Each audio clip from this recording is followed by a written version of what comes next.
Peace, love, Moors, and everyone out there on planet Earth. This is an open forum hosted by the heads of state of Meru and DIMPT, as well as New Mecca. Akil Bey, head of state of Meru, State Republic, um, as well as being co-hosted along with the Wazir of New Mecca, who I will soon briefly yield the floor to, as well as the Wazir of DIMT, who will be joining here briefly.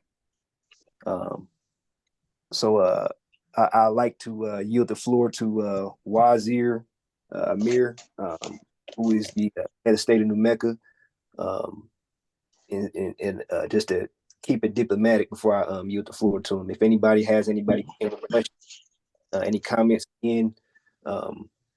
please say point of privilege, and you'll be yield the floor to. All right. And I yield. Islam. Thank you, Wazir. This is Wazir Amir Hassanel of Elodium Moorish Palladium of New Mecca. I want to say hello to everybody and thank you for coming to our live broadcast. Like he said, it's an open forum. I'm sure there's quite a bit of things on people's mind that they want to discuss. And so what I'm going to do is open the floor for anybody who has something they want to talk about. The floor is open.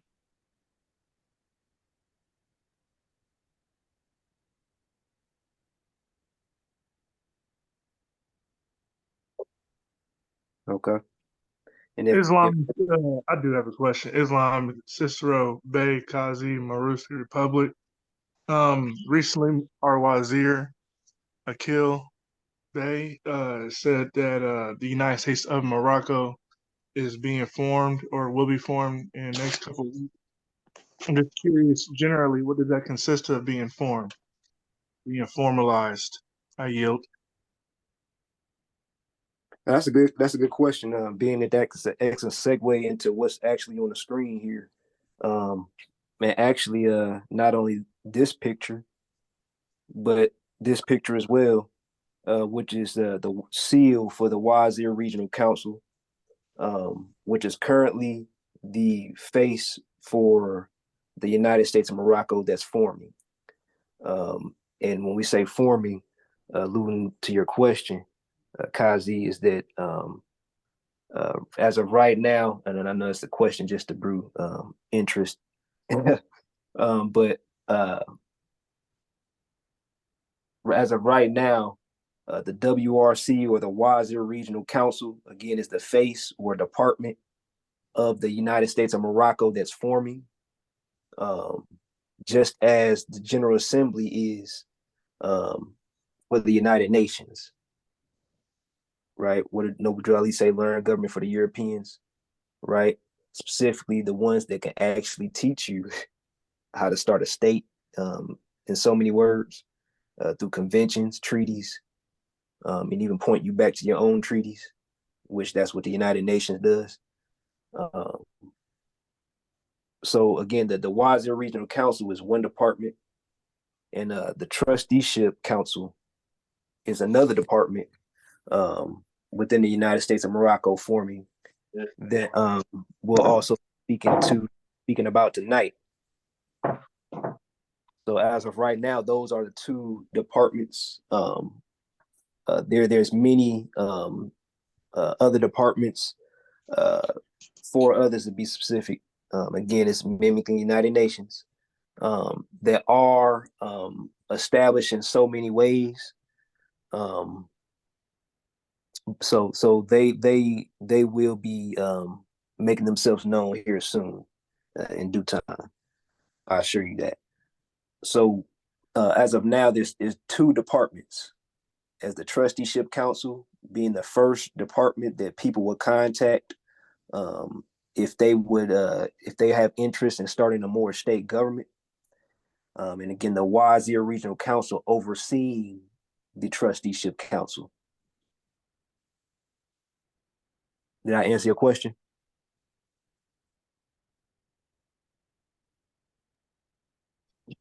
Islam, you did. But additionally, what are the open or available or needed positions in these formations as of right now that other people can begin to work on and try to and begin to help in those formations? I yield. Okay. Wazir Mir, would you like to answer that? Okay. I'm trying to understand because I thought his first question was, what will it take to have the United States of Morocco formed? Was what I thought he was asking, but maybe not.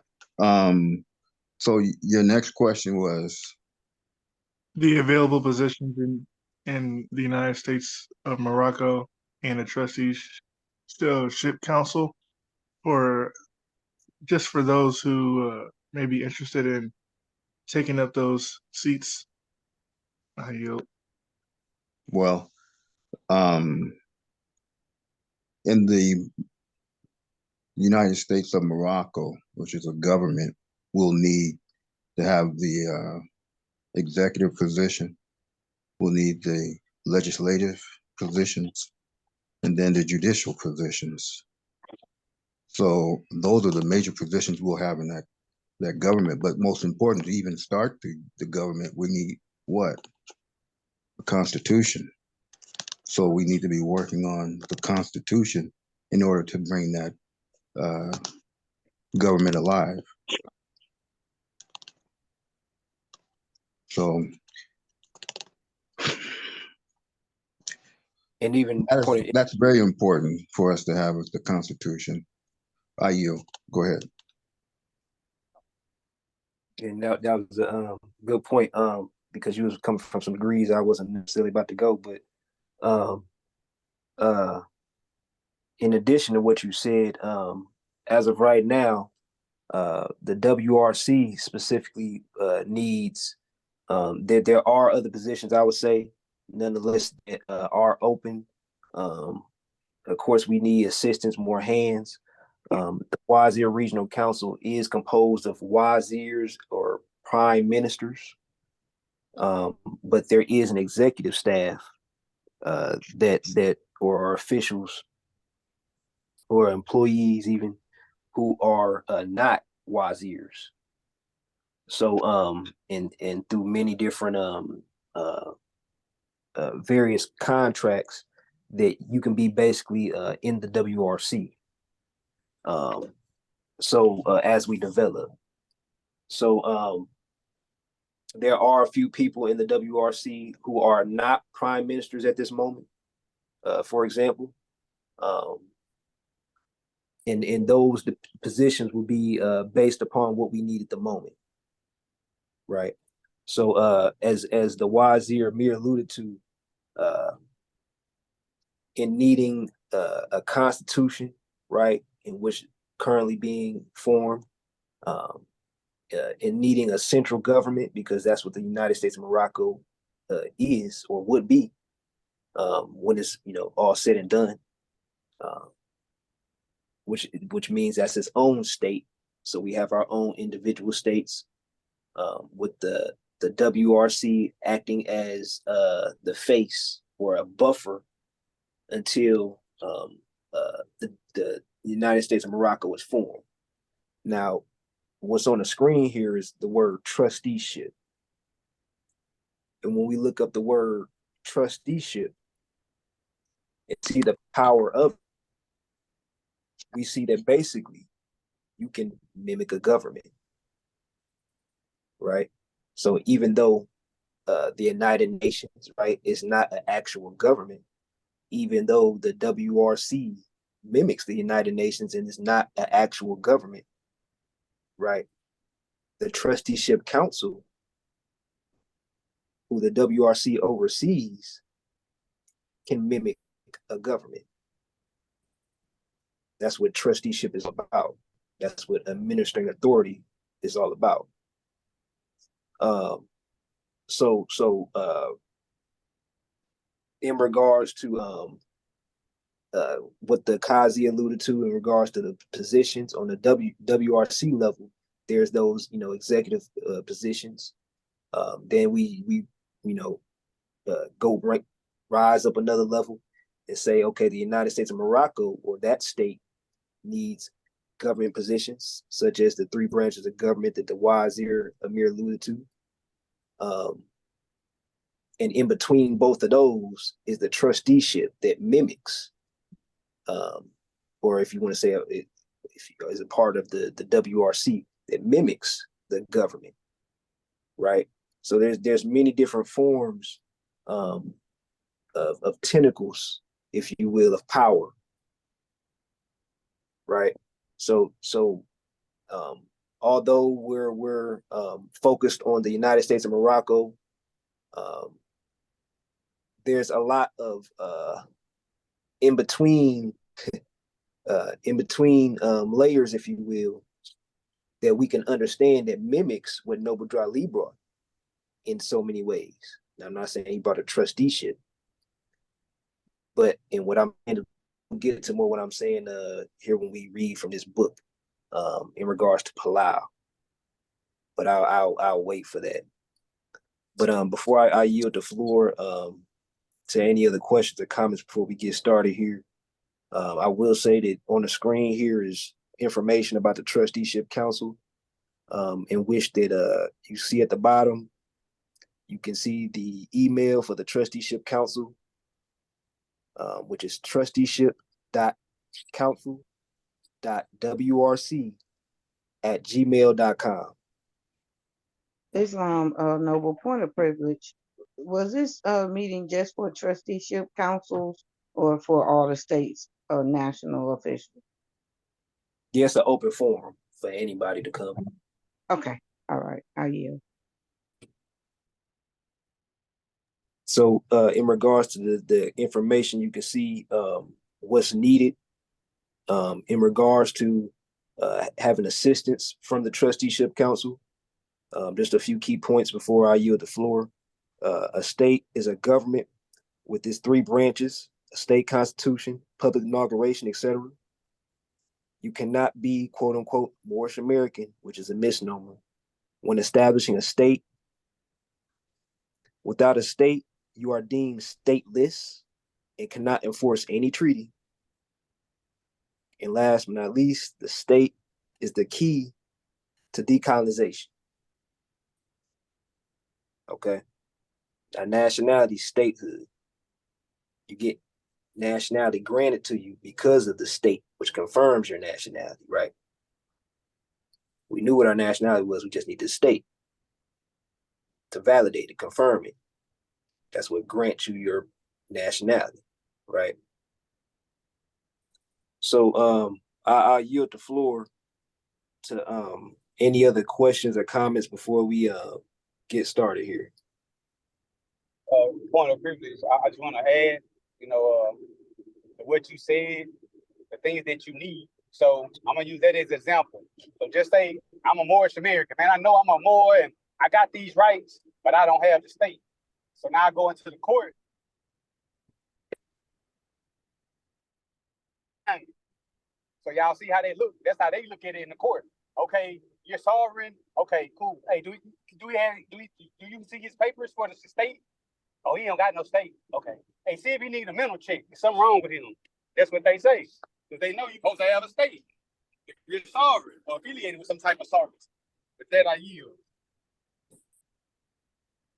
Yeah, that's a good point. Before we move on, I'll actually show a few pictures, somewhat in regards to a lot of in regards to what you just said, but that's exactly the whole thing. The quote unquote sovereign citizen. What's sovereign? What a state is sovereign. What do Moorish Americans quote unquote say? My state is Islam. My state of mind is Allah. Well, when you're talking to other government officials, right? And they ask you what your state, they're not talking about Allah. They're not talking about Islam. They're not talking about that. They're asking you what's the name of your government. So when they deem Moorish Americans as crazy, when they're trying to be logical, they're asking you a basic logical question, right? And Moors get all spiritual space cadet. So, and I myself was a victim of that. So, the whole thing is just, I'm not about to go on a spiritual rant about spirituality, but facing your cognitive dissonance. That's what it bottlenecks boils down to. You cannot be self-appointed. You cannot start a government saying that you are the state. You are not. You cannot be more than one person, and all that. You cannot. That's not how government is ran. You're not being a public inauguration, taking an oath by yourself. So we'll go to the next picture here, and come back to it at the end of this video in case anybody needs this information.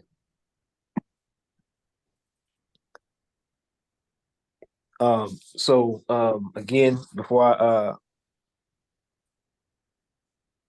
go in on a few of these pictures, if you have any points of interest, questions, comments, feel free to say point of concern. Now I yield the floor to you. What's shown on the screen here is a picture from a random newspaper clip article. It's speaking on the Act of Algeciras, which is a Moorish treaty in 1906. It mentions what's called the triple principles in the preamble of the Act of Algeciras. Okay. The Act of Algeciras is known as the master contract in regards to Moors and Moroccan statehood, and independence, etc. Because it's a really heavy hitter. But let's read what's circled here, and why I'm showing this. It says, and these are the triple principles that's in the preamble of the Act of Algeciras I'm about to read. The sovereignty and independence of his Majesty the Sultan, the integrity of his domains, and economic liberty without any inequality. Okay, so you can find this in the preamble of a Moroccan treaty called the Act of Algeciras. Okay, this is Moroccan legislation when the empire was alive. Well, I'm not gonna say well, but it was alive. But it says the first principle, in which these are the principles, not love, truth, peace, and justice. These are the principles by treaty that we must stand on, right? So before Noble Drew Ali came on the scene and said what he said, right? These are Moroccan principles that we must stand on, right? This is Moroccan law. This was coming from Moroccan courts, saying that sovereignty and independence, right? What is sovereignty and independence? Well, you declaring your independence, right? Integrity of his domains. Now, even though there's no sultan anymore, we have more states now. So we got to take these principles and make it modern. It still stands, but what is it that still stands? Right? So the integrity of his domains, which is the by far the hardest principle, because it's basically saying, hey, integrity is I expect you to respect what's laid down, regardless if I'm looking or not. So once we make our law, we expect the colonizers to respect it. Is that reality? Nah. But that's why we playing 5D chess. So integrity of his domains is by far, again, the hardest principle, because that's the whole meat of the message. right? That's the actual strong arm, right? Um, and then lastly, you have economic liberty without any inequality, which is where Moors,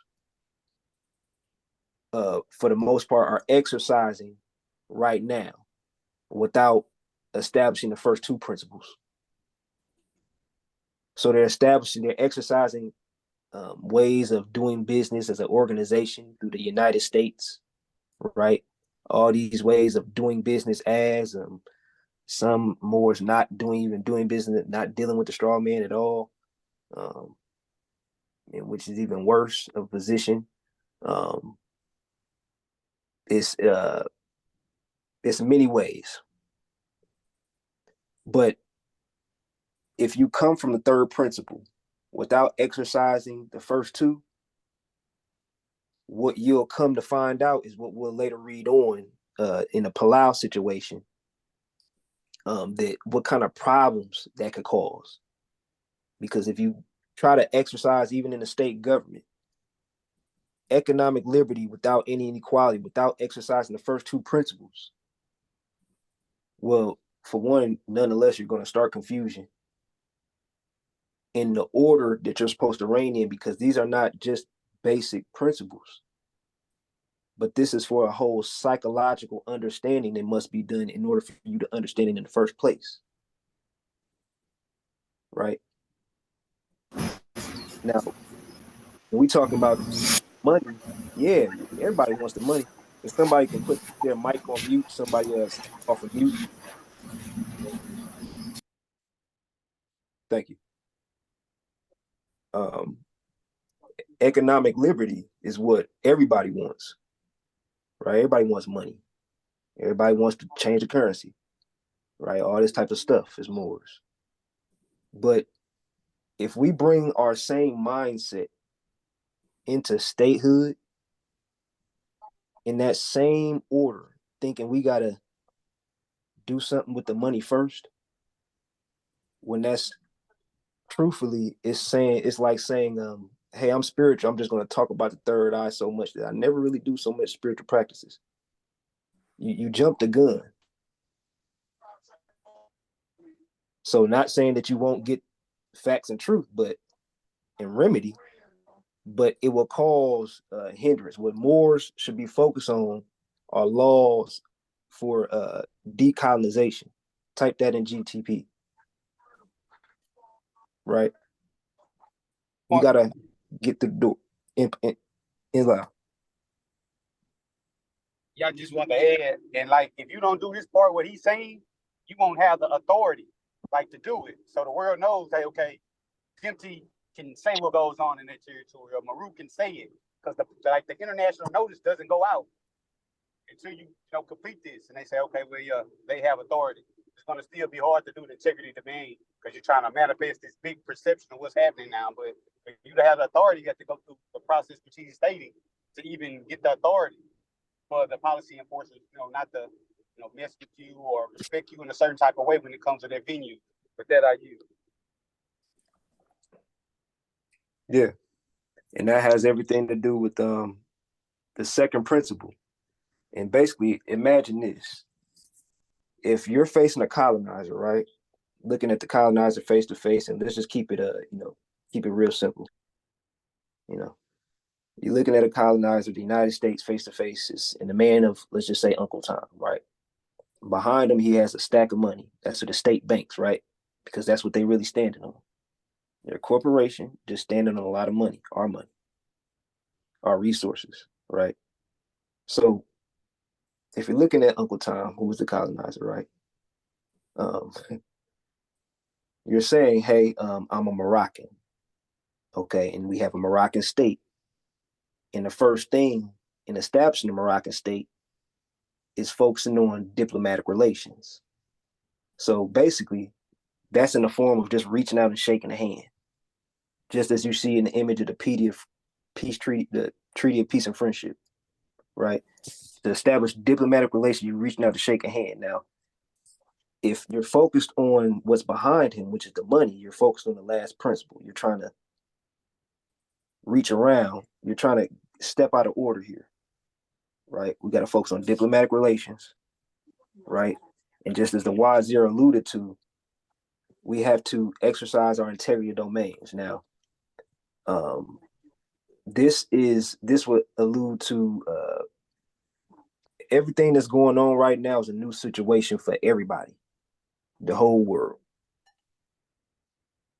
right? There's never been a decolonization situation such as this one on this landmass. Everything we're doing is brand new to everybody.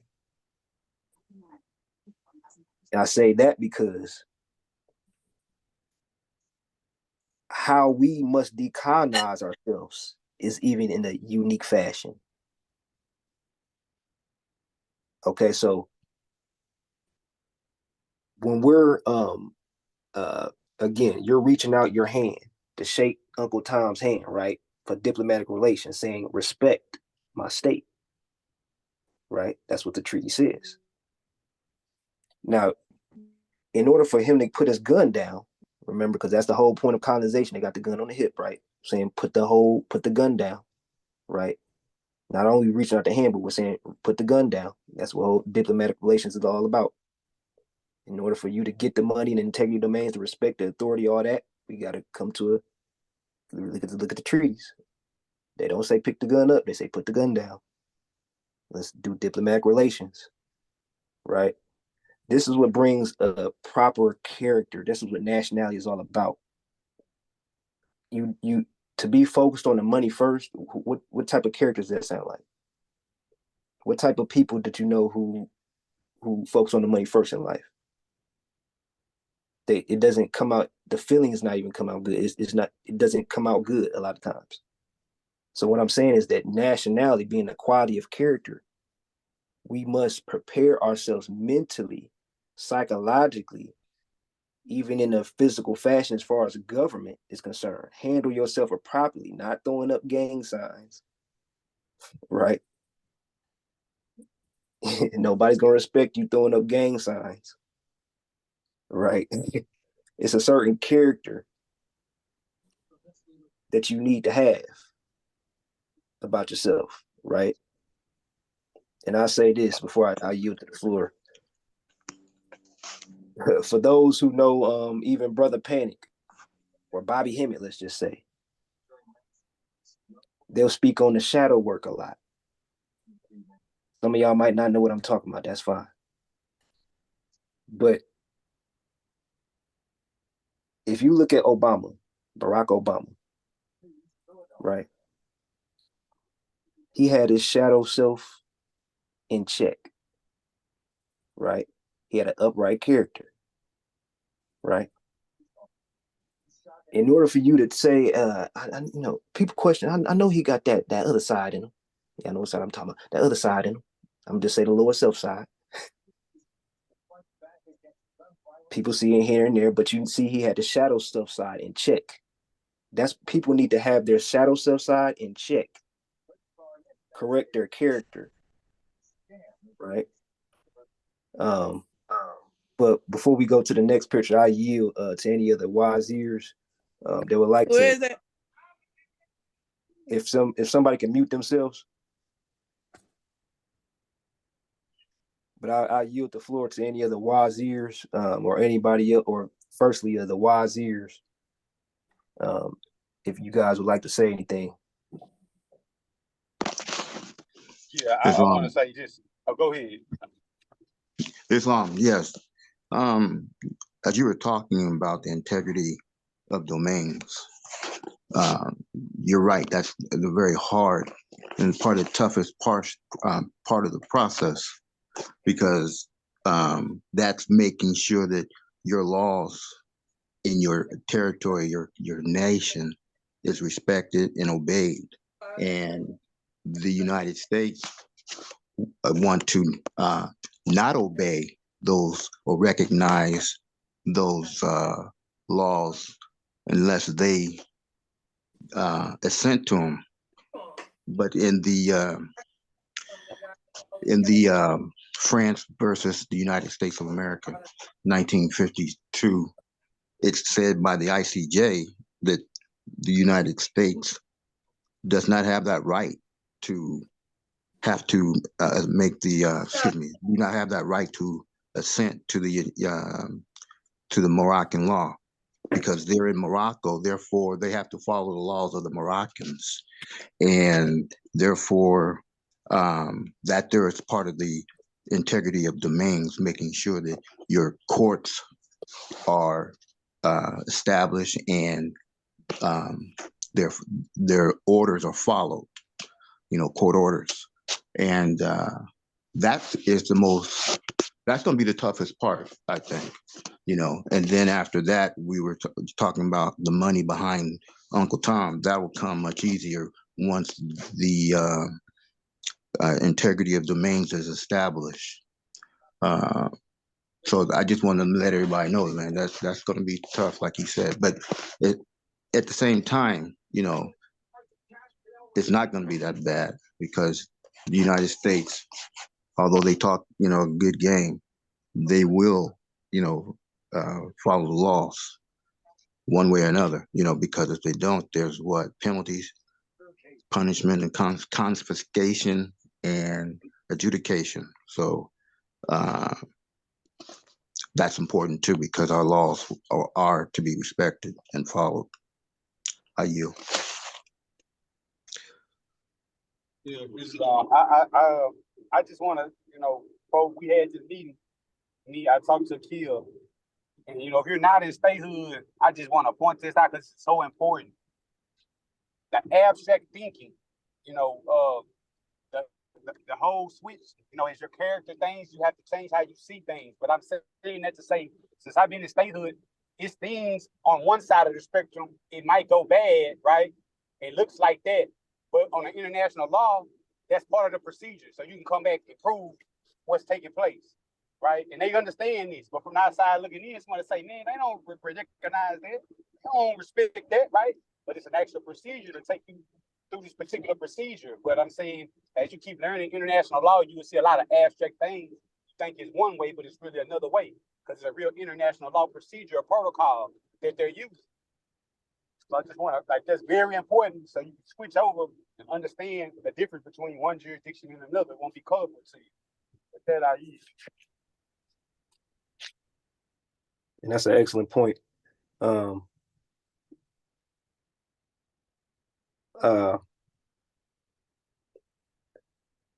That's an excellent point, because before I continue with what's shown on the screen here,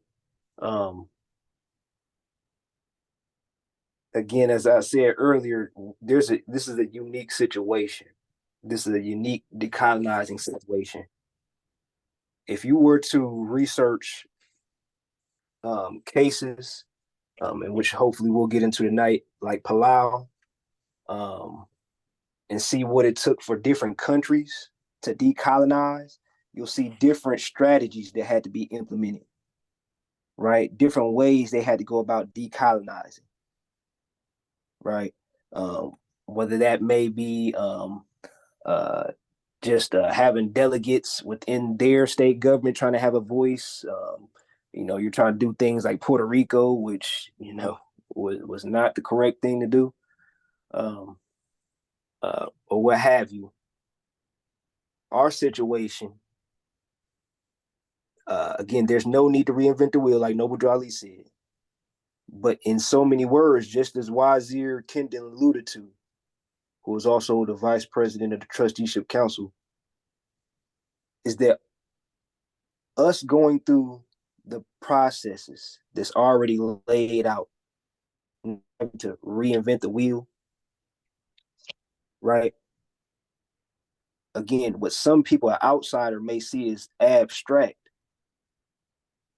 or may be confused, right? We got to think about not only the physical and a lawful level of this, but as well as the spiritual level, because in between our rights and both parties exercising the treaty is ego, pain, fear, etc. There's been an instance in where Portuguese has been glad to give up the the indigenous people their land back.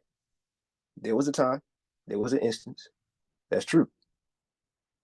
But in our situation, that's not the case. So, in regards to again what the Wazir Kendon alluded to, is that we have to go and follow what's laid out, not because they say so thing. Again, it's a learning process in which that not reinventing the wheel is the actual way, the evidence, and in so many words, again, ego, because as colonizers doing what colonizers do, they want to hide and hinder the truth. So though this is coming like a thief in the night, right? All these analogies and phrases, it's uh the only way you'll be able to understand this is if you're in more statehood. Being outside it, there's no way you can understand a certain frequency or angles of this landmass. Um, but as I segue into what's shown on the screen here, I will say that this does speak on what Wazir Amir alluded to earlier,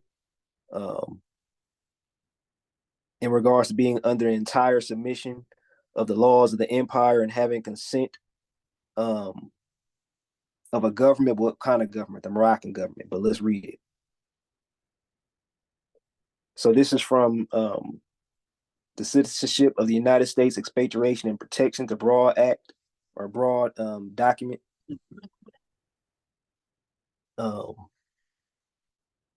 And I'll just read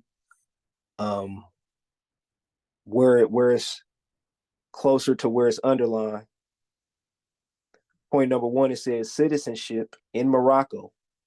So let's just stop there. Citizenship in Morocco, meaning you're a part of a government, right? So citizenship in Morocco may be said to be governed by the laws pertaining to the same in other countries. So we were just talking about that. With the exception that all persons residing in Morocco who cannot prove foreign citizenship or protection are considered ipso jure as Moorish subjects. Okay, so if you cannot prove foreign citizenship, right? If you cannot prove you're part of a Moroccan government, right? You're a national of a Moroccan government, then you're considered a Moorish subject, right? So obviously, Moorish subject isn't necessarily a good thing,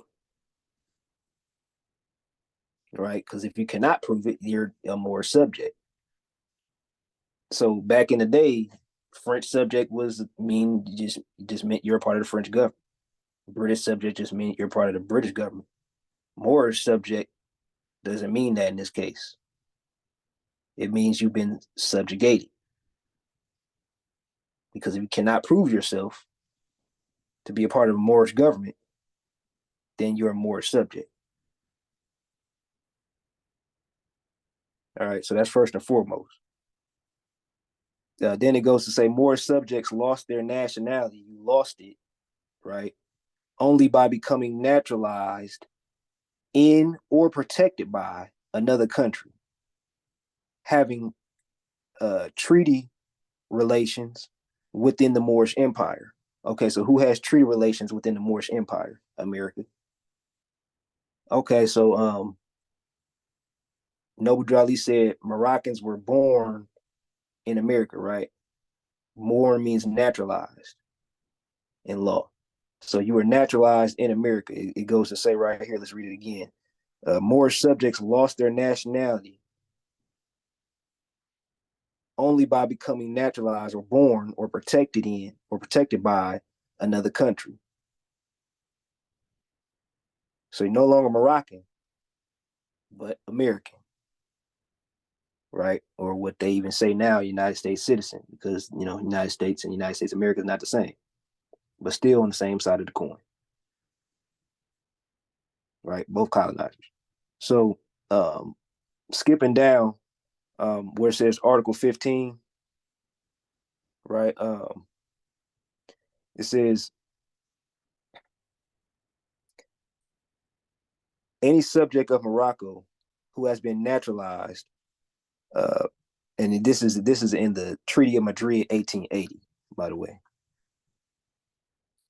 Any subject of Morocco who has been naturalized in a foreign country, i.e., born in America, right, who shall return to Morocco, shall, after having remained for a length of time equal to that which shall have been regularly necessary for him to obtain such naturalization, choose between entire submission to the laws of the empire. So that means that means like, forget that the United States existed.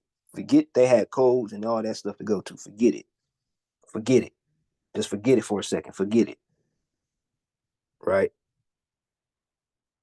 We got to say, okay, what does Morocco say? What do our laws say first? Nationality is the quality of character, right? Okay, so forget what they talking about. What do Moroccan laws say first? Right? They say we gotta reign in an order. Well, what kind of order? The triple principles. That's one. Then there's another order in the Treaty of Fez, in which that we have to reign in.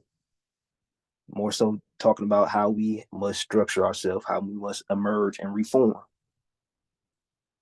Right? So all of this are principles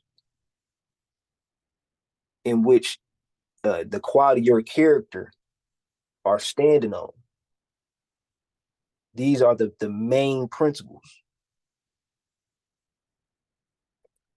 So even though the Treaty of Fez is no longer enforceable, but this the information in it is still substantial. And so it also goes to read, so you have to entire submission, right? To the laws of the empire and the obligation to quit Morocco unless it shall be proven that his naturalization in a foreign country was obtained with the consent of the government of Morocco. Okay, meaning that you can be American if the government of Morocco approves it. But guess what? There's nobody to sign those papers for you to be American. Um,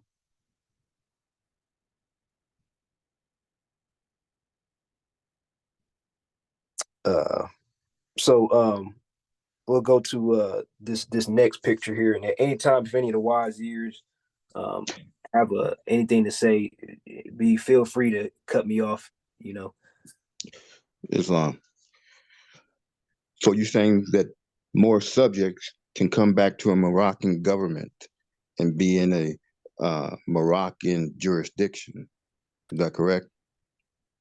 Islam, indeed. Okay. But they have to do what? They have to submit to the laws of the Moroccan Empire. Plus, they have to what? Put in an application with the Moorish government in order to do so? That's a great question. In regards to let's just say, if you're in a territory and you're looking to establish a Moorish state government, then that group of Moors would be responsible for creating that application. But if you're if you're actually in a Moorish state that's already being developed, then you would contact the people within whether it may be the Hajib or the people, the points of contact that government has established at that moment. Most times it's a state government email, but it varies from state to state as of right now. But if you would like to become a part of a government of a Meru, for example, we have applications for people who wish to be officials, and that's the first step in regards to the vetting process that we have that's currently still being developed. So, but to answer that question, it pretty much varies from state to state. But in a general sense, if we're learning government from the European, if I wanted to, go work for the United States government, I would probably have a resume and just some, go ahead and shave, all these types of things, and go fill out that application. Um, Maybe even take a few tests based on whatever position it is or what have you. But initially in that application. But for all those who are reaching out to other Moors and the territories who do have more states, um, uh, again, each one is different. We do not have established yet as of who the exact points of contact are for each state, because not each state has the same officials or same positions filled. So um, I'll yield the floor to anybody else who would like to make it say anything or have any questions in regards to anything said.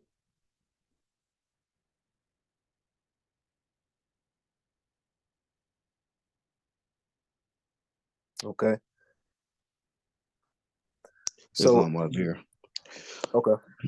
This is Wazir Amir. In our state, that process, if a person wants to come and join, it would go through our Minister of Foreign Affairs, our Hajib, and there's applications that he has at his disposal that will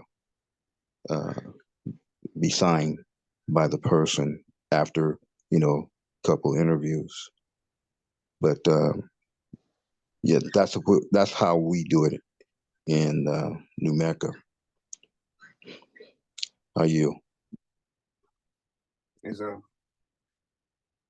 and that's how we were doing it too for the longest, till about a month and a half ago or so, when Amari Bey became our Secretary of National Standing to onboard nationals, um, mimicking somewhat the Secretary of State, um, leaving the Minister of Foreign Affairs to handle the duties for the first point of contact between states. Um, but either way it goes, being first point of contact is whatever kind of first point of contact you have, because it was definitely our Hajib at one point in time. Well, it was all of us, honestly. Um, so in regards to what's on the screen here, and we're kind of actually, I don't want to talk about this just yet. I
I don't know if anyone was speaking. I couldn't hear you.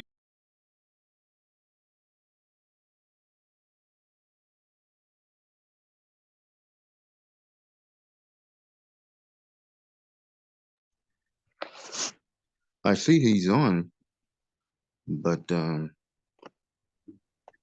yeah, I hear you. I hear you. yeah, I'm looking to see if he had dropped off, but I see that he's still on.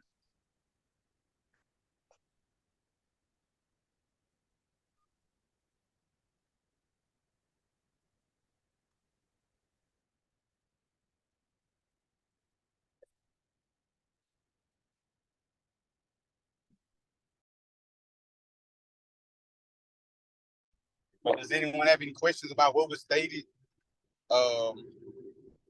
See any questions? Hi, I do. I have a few questions. I'm sorry. My name is Monique. Sorry for the ignorance. Is it okay for me to ask a question? Yes, ma'am. Anybody? Okay. Um, so I'm in the state of Massachusetts and I'm literally just really learning about the Moors. And I've been trying to study and just understand. I know I'm trying to find if there's anyone in Massachusetts that we can connect with to kind of get a little bit more, or who do we report to as we're trying to really grasp a hold of this process, and any guidance here in Massachusetts? Okay, that was a good question too. How many is officials? I mean, individuals do you have? So right now I only know of three of us, from my friend who introduced it to me, and then her friend's friend. And I think she knows a couple of more people, but I'm just really interested. So I'm kind of like diving in head first, but I feel like I'm watching a lot of YouTube videos and I don't have a direct person that I can ask questions to. So trying to just figure it out. Well, you met the people with the answer. So I mean, I don't know however you got the link, but you're here, so you don't have to worry about that. For the Okay. meeting over, before it's over, I'll get you some information, and I mean, we'll help you, sister. You know, if you're serious about this takes a lot of time and attention on everybody's part. But if you're serious, we're gonna help you. We're gonna help you for free. We don't want no money, nothing from you. Okay. Yeah, because I'm really just trying to understand too, because I mean a lot of people don't think Black people live in Boston, Massachusetts. Right. And there is a lot of us here, but obviously this is it's predominantly a white state, but there's a lot of Blacks here. And I think this is great information that I would love to share. But again, I will need your help to guide for the guidance. If That's that, no problem. Have you watched any impact study sessions? yes, I'm on number Okay. 6 right now. Okay. I'm on Okay. I'm on the training number 6 because I literally just found out about this like 2 weeks ago or 3 weeks ago, maybe. Okay. So Okay. just Uh, trying to really embrace the process. okay. And on Friday, I mean Sundays, it'll be another meeting that chairman or Abdul out of Ampeg, Georgia, he does. It's a good study session. That'll be good for you to ask questions there as well. But I mean, I'm going to make sure you get some direct contacts to people that you can call whenever you have a question. Okay, yeah, because that's the other thing is I'm trying to figure out how to get the links to these Zooms. I mean, I don't know how to get that. So Yeah. yeah. So Well, can I post my email in the chat and somebody can either email me or even my phone number? yes, ma'am. That's fine. But Okay. like all of the governmental meetings, they all of them are not just open forum. Some of them are private. You know, due to you have to actually be official of that state or that particular organ of the government to even attend the meeting. But there are some, you know, a lot of them that you can come and you can learn. Okay. Okay. Well, I'm gonna put my information in here, and if somebody will kindly reach out to me and really help break it down for me. I mean, the YouTube videos are good, but again, it's just certain questions. Okay, I didn't know you were back or killed. We're gonna let everything continue, but I'm gonna get your information and we're gonna make sure we get you set up again. Okay. I'm dropping my information in the chat now. And thank you so much. Wazir Kendon, there's another lady who's in the chat who wants to also be contacted through the trustee trust trustee council. Excuse me. Okay, I'll I'll get your information as well. Just look it in the chat, and then what we'll do is after her, after the whole presentation, if anyone else needs some assistance, then that time there, I'll get your information right then, so we don't have to keep stopping. But I'm gonna get the last one, and we'll do it like that. But then you. All right. I'm not sure how long I was out. I realized I was talking to myself. I'm not sure how long though. You're out for a few minutes. Oh, okay. All right. Okay. Well, I'll start off where I believe where I may have been, which is just speaking on how the Moroccan flag is now the state flag for the Kingdom of Morocco, and that we are more than likely going to have to create a new flag, and let that be the flag for the Moroccan Empire. Now, we not to say that we're not going to say anything about this, because we definitely are, but more than likely we'll just have to start anew. But this is very symbolic in regards to us having to start more of anew with anything than to think that these Moorish American mentalities can fit into statehood, because they cannot.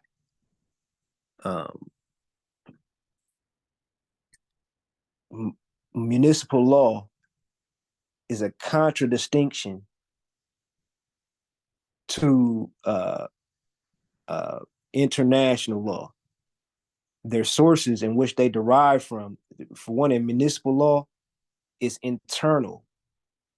It's domestic. It's how the state deals with the lesser issues, if you will, the internal issues in which that's how the state deals with their internal. But how does the state deal with state issues? You got to have the state, for one,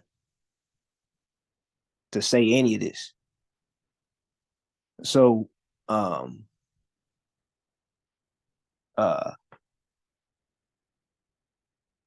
municipal law, can be exercised by stateless people, in which that you see today. In which that, what did it do to Puerto Ricans? What did it do to XYZ? It led them to think that they had to be a part of something else. Why did the Puerto Ricans think that they had to become the United States, part of the United States of America, to get their sovereignty, independence, etc., or what have you? You see them, they're still complaining, right? Well, it's because of opportunity and all this stuff, right? Well, not only is it that, but it's due to lack of information being shared with them on behalf of the United States, the administering authority, right? So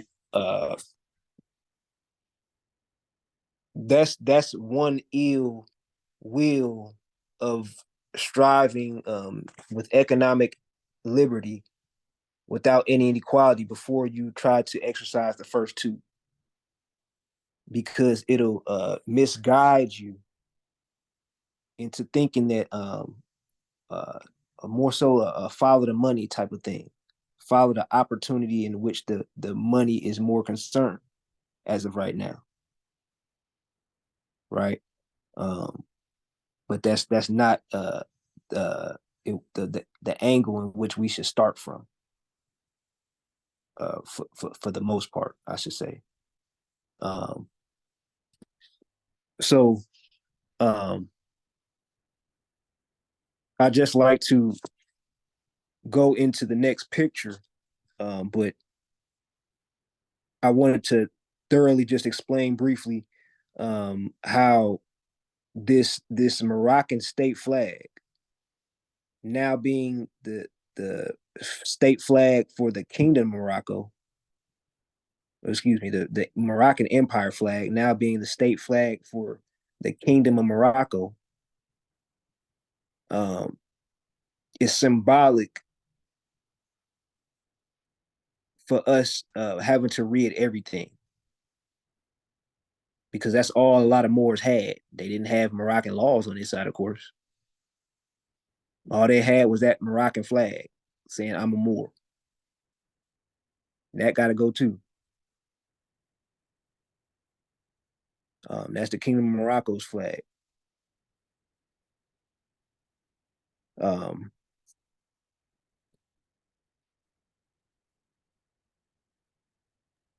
Point of concern, it's Consul General of AMPAM.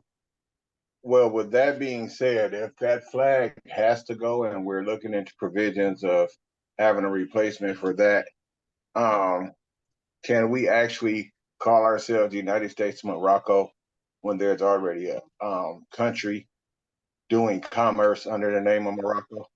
I digress. and that's a good question as well. Um, if we go back to their constitution at the top, you see that they have Morocco, right? Um, and then you read the constitution, you see that they identify as the Kingdom of Morocco. Um, so that for one, before I keep continue saying what I'm saying, there's many loopholes in this that happen legally. Now, lawfully, now we're gonna take them to court, right? And we'll take United States to court first and foremost, but and speak about what the facts versus the truth, right? Or legal and lawful, et cetera, in regards to the Kingdom of Morocco and the United States. But uh, to the United States of Morocco specifically, there's a United States of Mexico, there's a United States of Africa that's being talked about. There's different United States of what have you. But as far as Morocco is concerned, in truth, they're the Kingdom of Morocco. And if it's not those specific words in that order, then any other term is free game. So as far as the term United States of Morocco, being that nobody has used that as a state, it's up for grabs, in which that's basically what we'll be using. So, but in regards to Morocco, that's definitely uh, a, a future thing that we'll have to establish, because again, the Kingdom of Morocco was supposed to uphold the Treaty of Peace and Friendship and all other Moroccan treaties in which they didn't. So they actually helped colonize. So in regards to their position, so that would cause less confusion. That will happen and be determined in the future. Because I mean there was genocide, etc. So that will be determined in the future. I can't say exactly how that'll be decided, but their position in regards to the United States of Morocco controlling the Moroccan Empire, etc. That they'll definitely be handled. I was to say none less.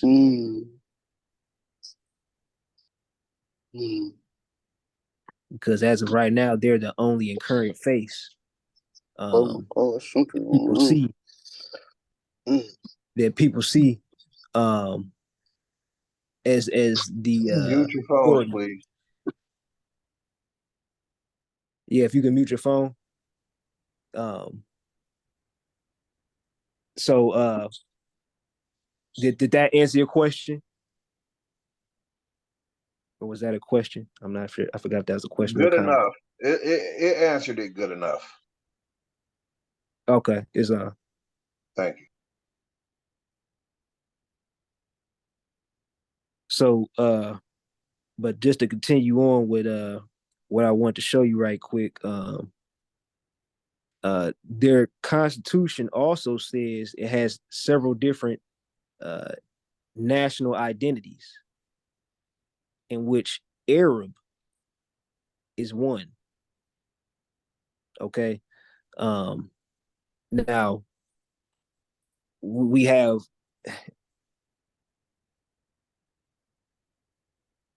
different terms relating to different areas, right?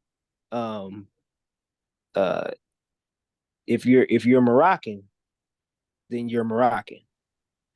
If you're Arab, then you're Arab, right? Where does it's so many loopholes and connections to different other states that not only can you see that Berber is a term, but they try to make a difference between Arab and Berber. So as you read this constitution, so basically they're trying to section out the quote unquote more subjects and etc. by calling different people different titles. Right. This is why you see a lot of Moorish Americans saying, "Hey, these are the Arabs, but we are the Berbers, etc., what have you," because there's a little bit of truth in regards to how the Kingdom of Morocco has set it up. Okay, and this is where much of the confusion comes from, because it's off of partial truth. So, I did want to share that, but much of the confusion will cease. I assure you that.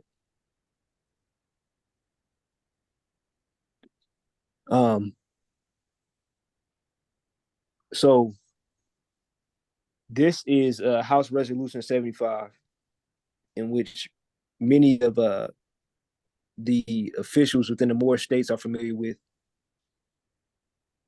but maybe not so much the people who are not officials or nationals even. This was produced in 1933, and I just like to read as follows, because as we read from the citizenship um, uh, of the United States, expatriation and protections abroad, it said that you are deemed a Moorish subject if you cannot prove that you are part of a Moroccan empire or a Moroccan government. So this is the actual sellout document. Well, I should say one of them. I should say.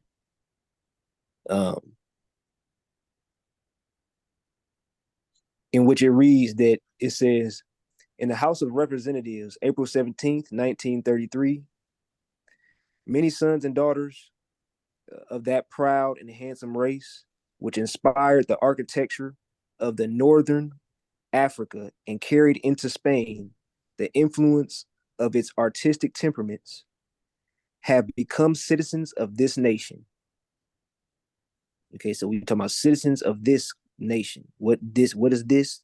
The United States is what it's talking about. Because that's who was 1933 at Philadelphia, the city of Philadelphia. That's who was running things, right? So who they talking about? We don't know yet. Well, let's keep on reading. Whoever it is, they became citizens of that nation. In the city of Philadelphia, there exists a Moorish American society, not a state government, but a society made up of Moors who have found here the end of their conquest for a home, as if we came somewhere else. And of the children of those who journeyed here from the plains of Morocco. Okay, so they making it seem like we came from somewhere else, right? So, but it's saying Moorish Americans, talking about the Moorish Americans though. So it says that this society, not a state government, right?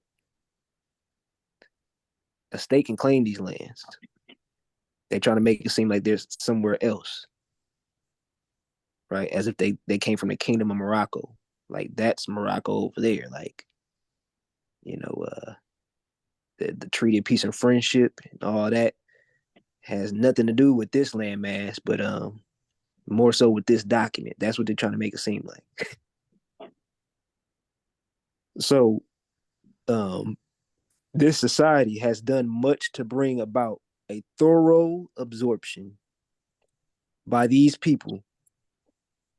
So this society, these Moorish Americans, have done much to bring a thorough absorption by these principles, excuse me, of these by these people of those principles which are necessary to make them good American citizens. So these Moorish American members, this society, absorbed these people into being American citizens, right? The principles necessary to absorb them into being good American citizens. Point of privilege. So it sounds like you're saying they've been naturalized into the American society and are under the American jurisdiction, and that they're going to be good Americans now. They're no longer Moroccans under Moroccan jurisdiction. And these Moors, Americans, acquiesced and gladly became Americans. They gladly became Americans. Thinking there's a benefit. Point of interest. Is Isn't we speaking of a religious organization? yeah, well, and that's even more to the point. And I'll speak on that. Well, yeah, I'll speak on it now. But yeah, in regards to the Moor Science Temple of America specifically, um, this is for one, deserves his own video for one to really, even though nobody knows the exact facts, but when you have international law on your side, it pretty much boxes in any other possibilities because when we talk about the what we call a political union, some nations of people who are stateless um, and end up working on being independent, end up forming what you call political unions, and that's not what the Moor Science Temple of America was. That was a religious organization, in which I believe that was Wazir Mathino just alluded to. But in which again, that's not the same as a political union, but different groups had to be started, in which a civics organization was first started, but it was changed. And people have their different reasons. But basically, what I'm saying here is that once you look at Noble Drew Ali's steps and what he did do, and you compare it to what international law says and compares things to, you can see the actual true standpoint in regards to if this was a sellout way or what was the actual sellout way and what was the actual way that he actually established. So him bringing the consciousness of being a Moor back was what was established more than anything, because a state government was not established, in which that's the actual first step. But the first step into you even doing that is knowing who you are, and which is a whole task in itself. You're talking about a time to where people weren't even comfortable establishing their own business. Now everybody has their own business, but nobody want to establish their own government. So it's the same thing, just on a different level. Um, uh, in so many ways. Um, but the temple, or excuse me, the religious organization, just to answer your question more specifically, uh, uh, is not what Noah Ali started that again was for. He took the civic route, seeing that it caused too much tension. Took the religious route to say, hey, you can shroud what you do around religion. We got to make it seem like we're not doing anything, or else we gonna be targets. We targets anyway, but unless you're gonna be more of a target. So, and then you had J. Edgar Hoover coming in doing what he did. So, in so many words, it was not the religious organization, but after Noble Ali left or transitioned, we had the religious organization leading people away from independence, because all of a sudden,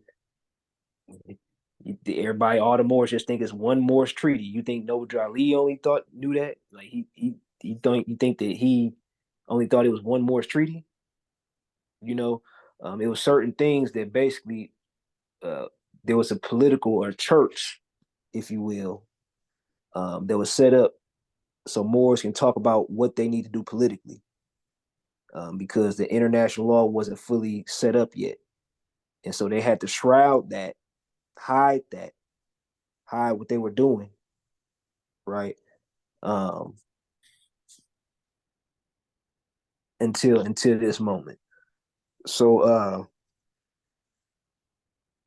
but continuing on, it says these Moorish Americans, having since being here, missed the use of their titles and name annexations that were so familiar at home, which are used in accordance with the doctrines of the religious faith to which they are adherents. Therefore, be it resolved that the House commends the Moorish American Society of Philadelphia for the efficient service it has rendered to the nation in bringing about a speedy and thorough Americanization, not a Moroccanization, Americanization. So a Moorish American is being an American. That's it. This Moorish American Society has done a good job making these people Americans. So what are the Moorish Americans? Americans. They just call themselves Moorish Americans. That's it. They went through Americanization, not a Moorish Americanization. They went through an Americanization. It says, of these former Moors, how did they lose their nationality? By being naturalized in another country, i.e., another state, i.e., the United States of America, that only exist on paper. Then we just read that in the expatriation, right? So they called themselves former Moors. You know, you're not even a Moroccan no more. Don't call yourself a Moor. You're a former Moor. You're American now, right? Right. Don't they say Moor alludes to spirit? Or don't they say just solely relates to the soil, and they took the rights to the soul, snatch the soul and take your soul and all this types of talk? Well, let's just talk international law and understand this stuff. Because when people talk spooky and space cadet, they want to talk about gematria and all this stuff you can't do nothing with. A point of privilege. Is This is Andres L., Deputy Minister of Foreign Affairs of DIMPT. And what they're explaining and what you're explaining is called a corruption of the blood. And with that, I yield. right.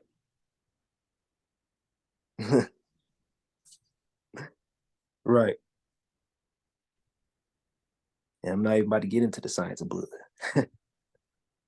I did my fair share of videos. But former Moors. All right. So Moorish American is a former Moor. They just threw the word in there. It's like saying blackamoor. It was a transitioning process to say, hey, this thing in the middle is still not you. Right. So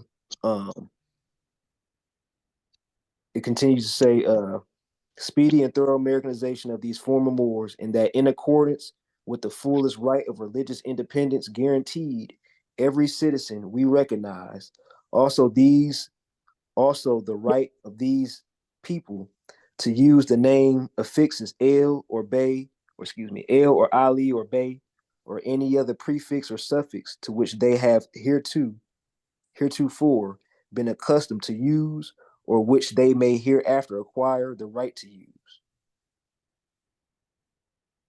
Okay, so that document was one document, and I just want to read these right quick.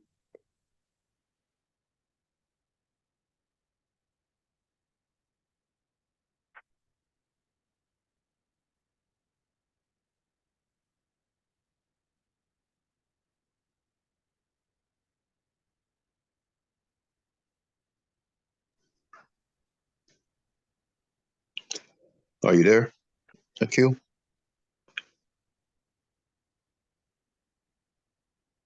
Mm.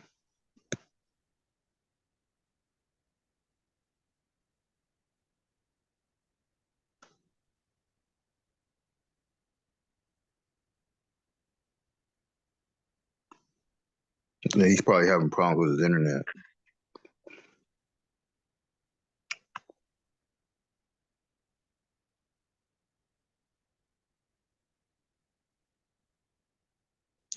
Until he comes back, are there any questions?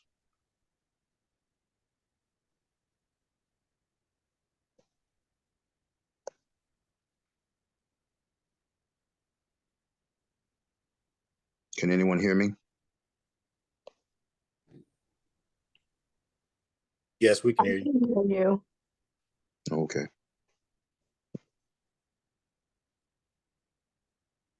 I have a question. For the Wazir Regional Council, given the fact that the Kingdom of Morocco, even in their own constitution, mentions that they are within the Empire of Morocco, and we are with our provincial states in the Empire of Morocco, have we sent out any type of notification or whatnot to establish diplomatic relations with the Kingdom of Morocco and to further confirm that we're talking about the same Empire of Morocco? I yield. That's a good question, but the answer I have is no, we have not yet. We're still developing our states here.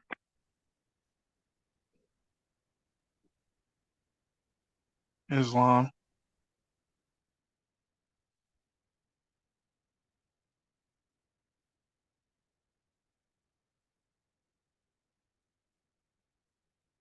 Islam. This is Chief Kazi of Illini State Republic. I believe in the United Nations Charter. It mentions that once states submit the Declaration of Independence and establish their constitution and check the boxes for their states, that it's actually up to the United Nations to send out notification to all of its agencies and parts, which would be the states, the United States of America, or United States, to give them notice that we have become a state. So it's not up to us, the state, to send out our acknowledgements to the other seats of the United Nations. That would be the United Nations Secretary General who would do that. And I yield. Yes, you're correct. I think the brother wanted to know that we reach out to the Kingdom of Morocco as the WRC, and we have not. Point of privilege. The reason why we haven't, even though we understand, where we are and who we are, is certain thresholds we have to cross politically, right? For we can start making certain claims in the international world.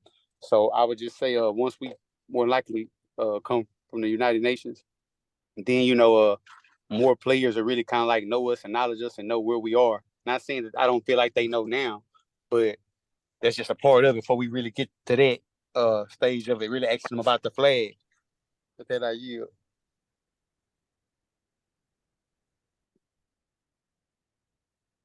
Okay, I'm not sure. How long was I out? Again, several minutes. Oh my goodness. It keeps kicking me out. I'm not sure why. Did y'all hear anything I said in regards to what's shown on the screen here? No, that's when you went off, when you brought this screen Oh, up. wow. Okay. Well, I'll just reiterate a little bit what I said here. I'm not sure what was discussed since I've been out, but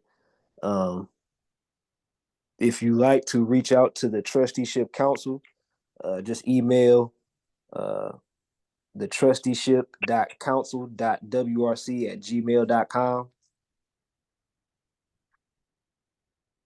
Send your name, your phone number, and the territory you reside in, as well as the name, phone number, territory, and email of any other member that's interested in creating that state.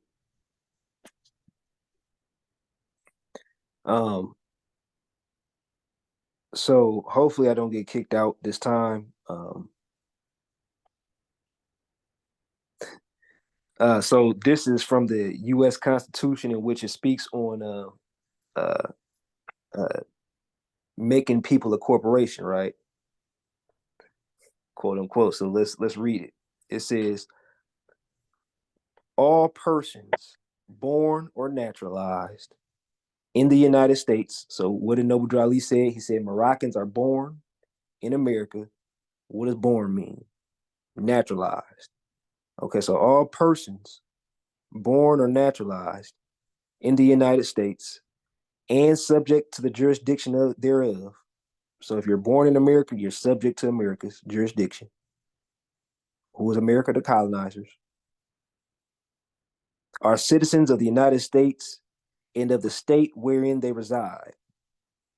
No state shall make or enforce any law which shall abridge the privileges or immunities of citizens of the United States, nor shall any state deprive any person of life, liberty, or property without due process of law, nor deny to any person within its jurisdiction the equal protection of the laws. So, who gives protection, jurisdiction, etc.? The state. Okay, but what did this 14th Amendment do? Well, it made this person, this quote unquote straw man, this Moorish subject, a citizen. What do some Moorish Americans do? They say, nah, skip that straw man, right? That's really a Moorish subject. They say, skip the straw man, skip that person. I don't want nothing to do with it. Meaning they burn their bridge of doing business with the United States or finding ways to do business with the United States. So some Moors try different processes and all this, but what are they really doing? They're running from a person that must be claimed by some jurisdiction, some state, but instead of choosing to start a state government and laying jurisdiction over it, they say, nah, skip that. I don't want nothing to do with it, making their life way harder. How do I know that? Because I was one of them. I know about every in and out that you can think of in this Moorish American community. What do the Moors try to come in and say? Man, I ain't got to pay taxes, man. You don't know as much as I do. I'm gonna tell you now, that was a part of the trick. if you think that trying to prove how many cases that you won in the colonizer system, knowing that all you gonna do is come back to court, try to beat this case, you gotta beat this case. Don't you get the point? You don't have human rights. It's a hamster wheel. It's not the point if you won or lost the case. You're in their jurisdiction. Get out of it. So even when you go to court, however you used to go to court, it's not the same way you go to court as a state. Everything changes. So I want to yield the floor to any other questions or comments, any of the points that the wise ears or anybody else would like to make.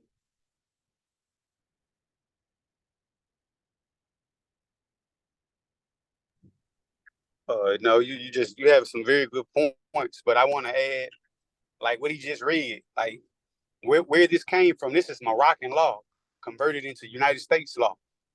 Once you read the treaties, you know where, okay, this is where this verbiage come from. They converted it over. You start understanding these things, and a whole bunch of other things. Or just like you said about the court, things change.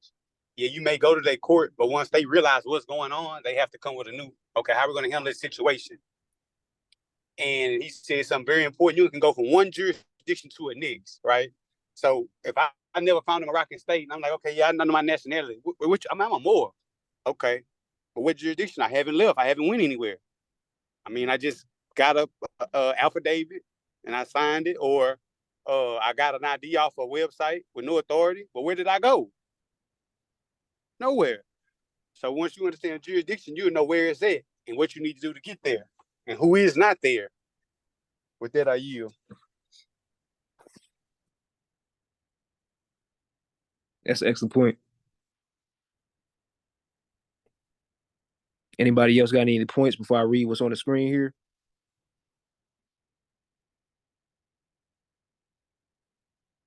Okay. So as the wazir Kendon just alluded to, in regards to the persons, this is Article 7 from the Treaty of Madrid that speaks about the person and what to do with the person or the straw man, quote unquote. So this is 1880, right? These are instructions from Moroccans before Noble Drew came, right? Instructions from a Moroccan government, not Noble Drew literature, not oral statements, not he say, she say, not none of that. All right, an unwavering principle, supreme law of the land.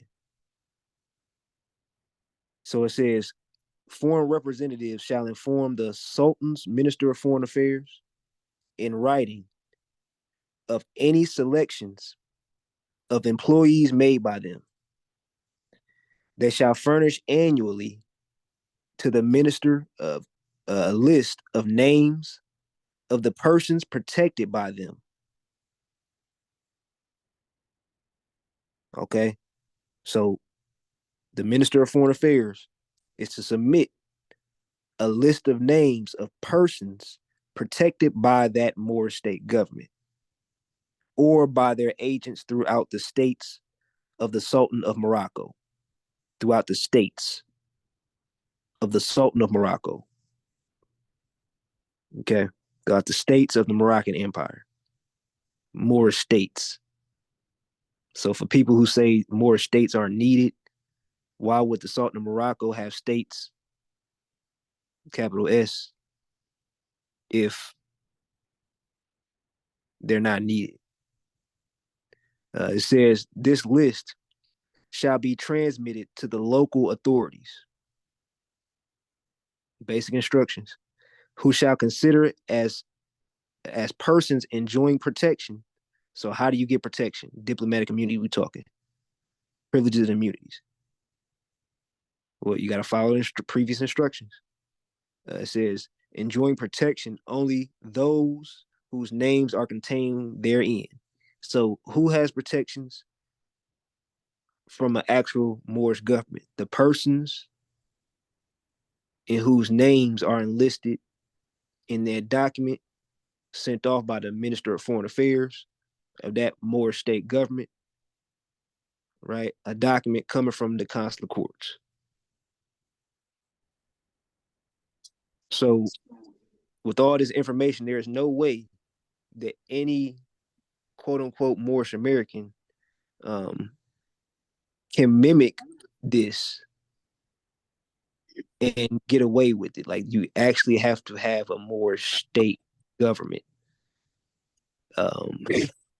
There is no I'm gonna just take this information and do what I want with it, and nobody ever know. We're just gonna, no, that's not. For one, for anybody thinking that you can get around a WRC just to put it in so many words, that's not possible. If you think about overseas, right, in countries that don't have uh, uh, a central government, right, they can say things like that. There's no state to the north, west, east, south of them saying that, hey, we're going to all to come together. So basically, for the Moors or the Moroccan states, whether they're forming or yet to form, they say, okay, we're going to do our own thing, regardless of what the WRC says. Basically, it's like this.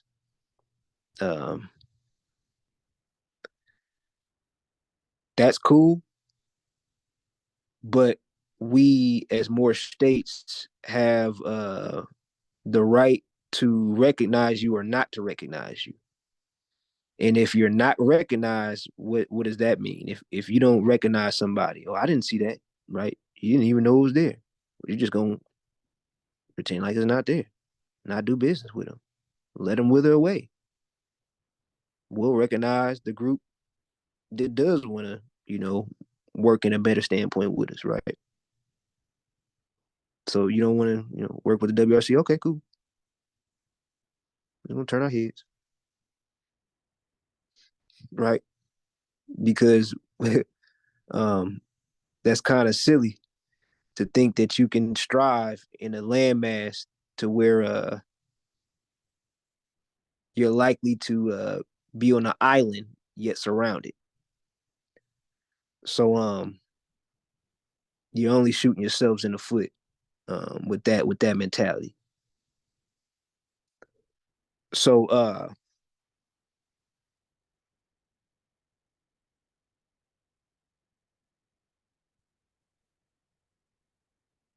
another thing I like to read off before and we might get into this book that I've been talking about since the beginning of this video. I'm not sure if we'll actually get to it or even a lot of points in it, but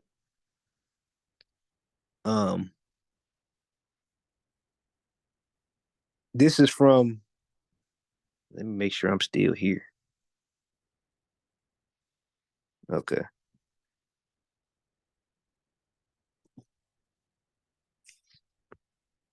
This is from the 1856 uh, uh, treaty between Britain and Morocco.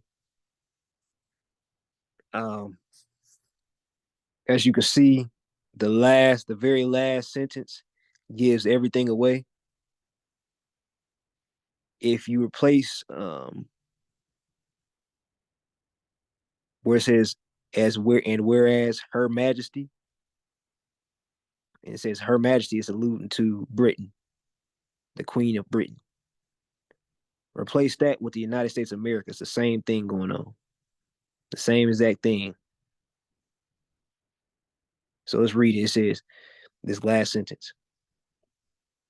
It says, and whereas Her Majesty hath power and jurisdiction in the dominions of His Majesty the Sultan of Morocco, Okay, so um, I got a question for the floor. Where is Britain? In Morocco. That's it. So Britain is in the same situation as the Americans, right? And Americans in the same situation as Czech Republic. Czech Republic, the same situation as Guam. Guam is in the same situation as Jamaica. All around the world.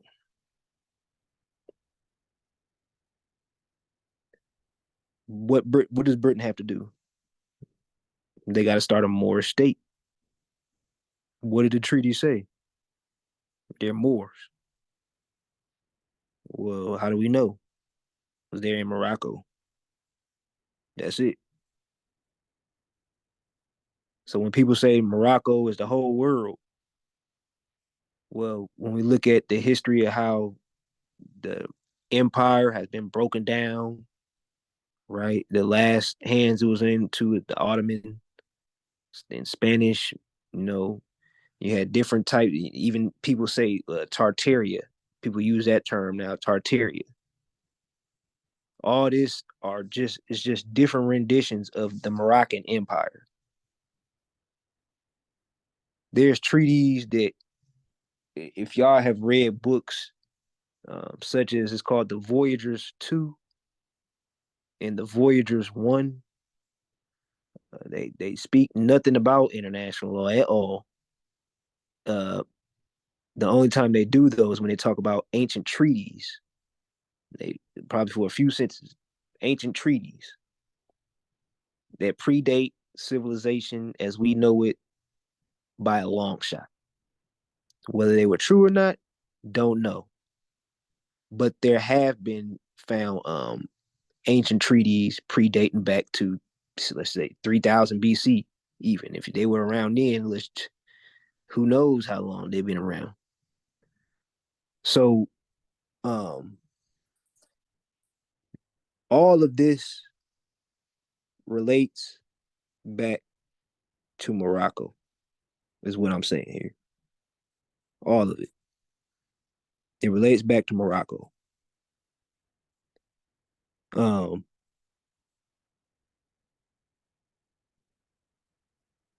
this was my whole point of bringing that picture up. But let's see, we're going on 2 hours here.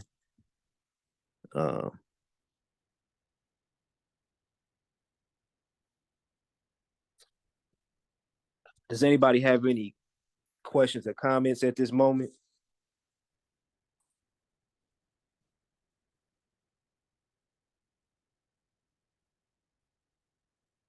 Okay. Yes, I want to add it's 4 elements to a contract. And I want to add this because this is very important. So when you start looking at these documents and this information, you'll be able to look for the information that you need to decide what's going on.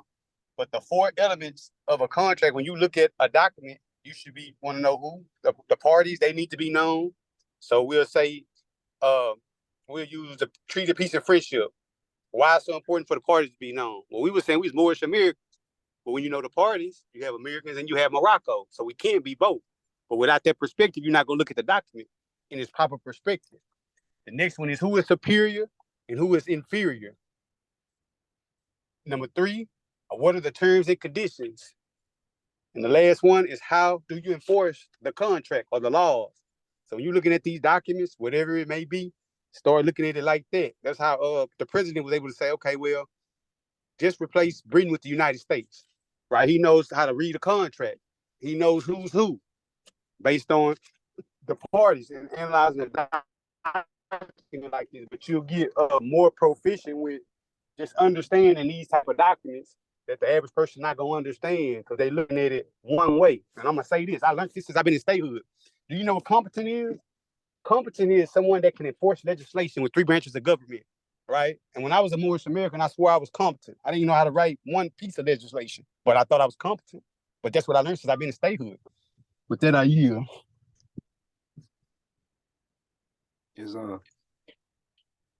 And that, as the wazir just said, that was the exact line between the lower self and the higher self, explained right there, clear as day, in which most Moors are stuck in. This is this statehood. This is what the whole entire world literally has been waiting for. This is this is has came in forms of Jesus taking the wheel for the Christians, right? It's all the same thing. This is that person that has come to save the day. That's the status scene of the person, right? We just got to ground our spiritual concepts in actual practical reality, right? And see them through the lawful terms. So I like to not sure how far we're gonna get into this, but speak about this book. It's titled The Report of the United Nations Visiting Mission to the Trust Territory of the Pacific Islands 1973, together with the relevant resolution of the Trusteeship Council. Okay. So this is all about missions being sent again to the Pacific Islands. For those who are not familiar with that type of terminology or what's going on based off this title, the United Nations being an organization that has been created to decolonize and enforce treaties. That's the only two things it was meant for: to decolonize and enforce treaties. They sent missions to these what you call trust territories. So these are territories, excuse me, that do not have their own state government yet, and maybe under colonial rule of another state. So trust territory. Well, let's further read into it. I like to, and if the wording seems kind of okay, that's not the best way.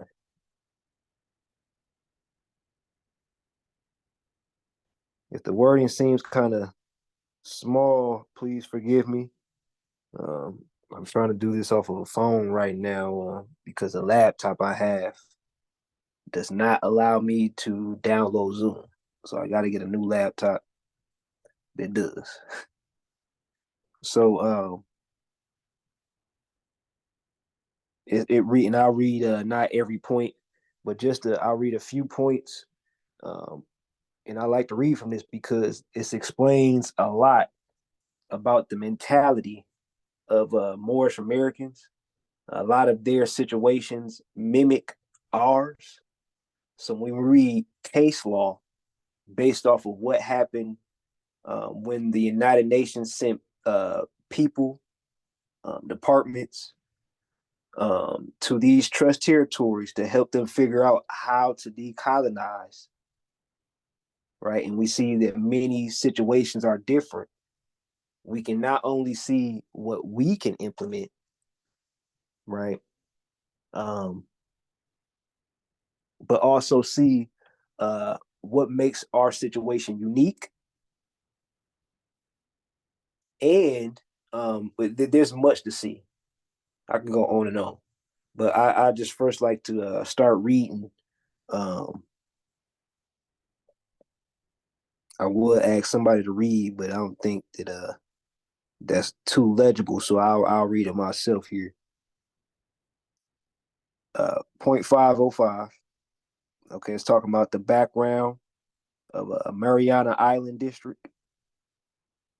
Okay, it says when the first visiting mission went to Micronesia in 1950, the people of Mariana informed it of their desire to become United States nationals.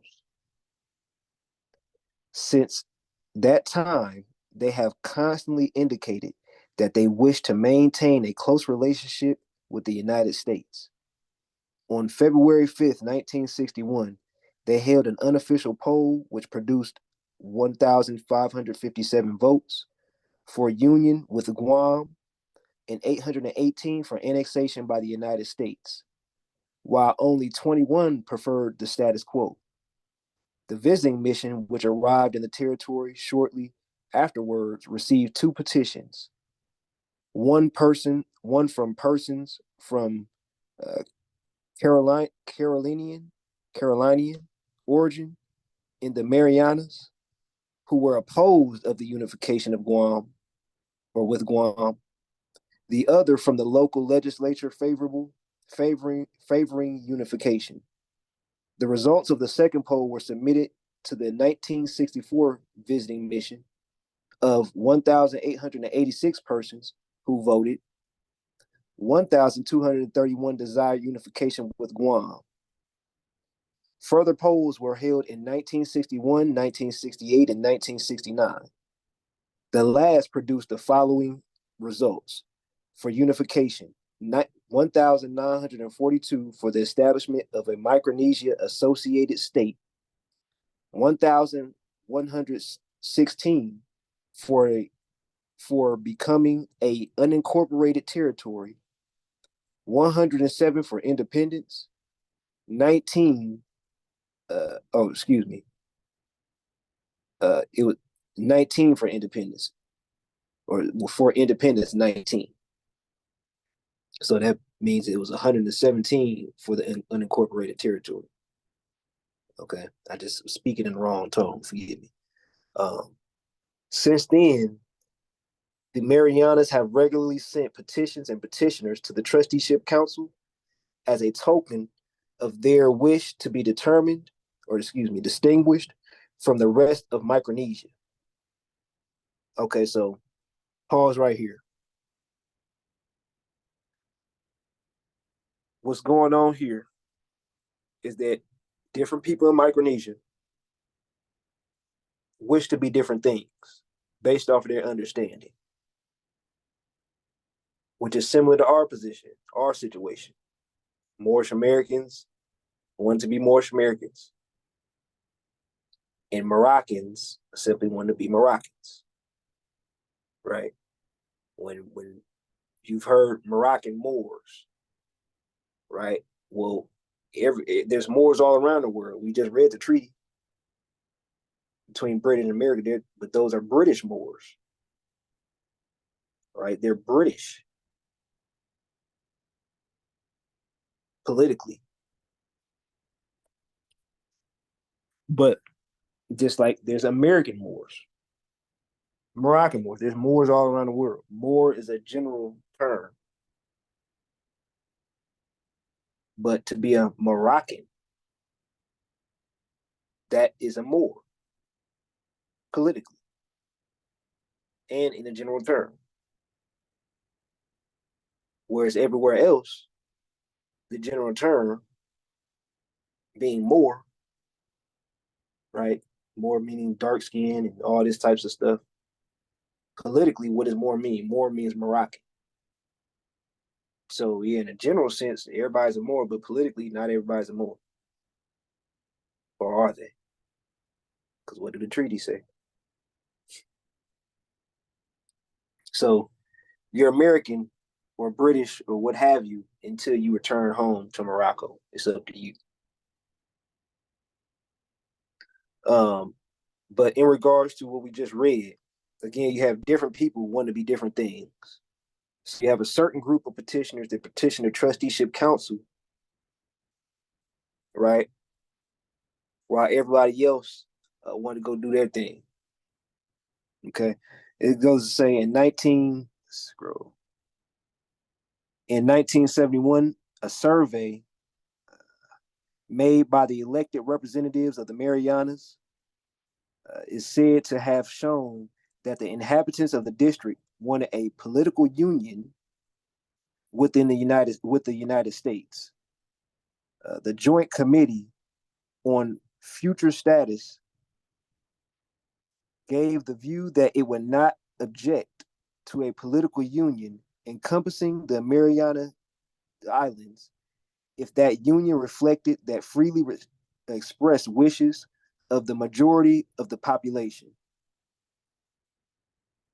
At the talks of the future of the status, the future of the territory on CORE in April 1972, the members of the Joint Committee on Future Status from the Mariana Islands, in a statement of position, requested separate discussions with the United States, and their colleagues agreed that their requests might be transmitted to the United States delegation.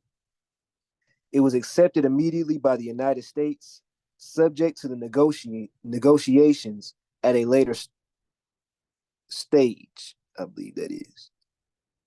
A week later, the elected representatives of the Mariana Islands announced the establishment of their own status commission, which was actually set up by Law Number 2, 1972 of May 18th, of Representative Herman O. Guerrero went to the United Nations headquarters to put their case to the Trusteeship Council.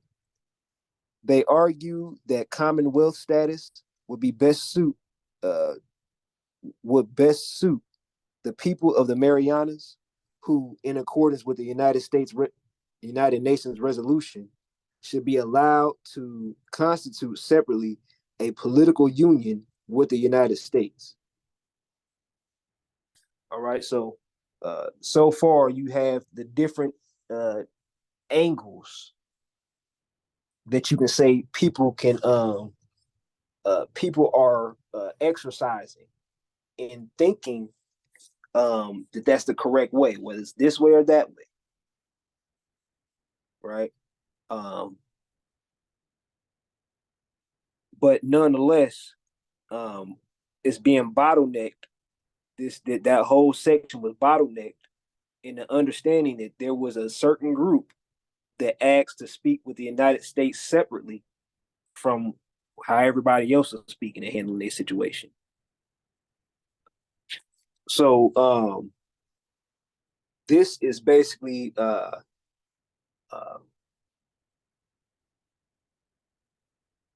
indicating, once you read more of these points, more similar scenarios in which must be done for us. Again, you have many Moorish Americans want to do their own thing, their own processes.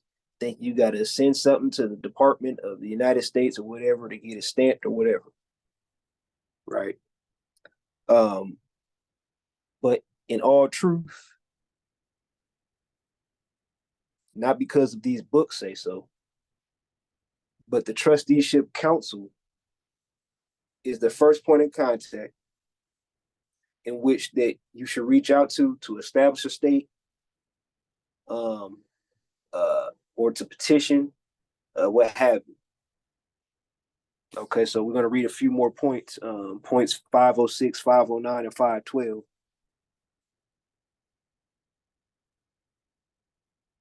But this book also reads about, it speaks about, in another section, how the people,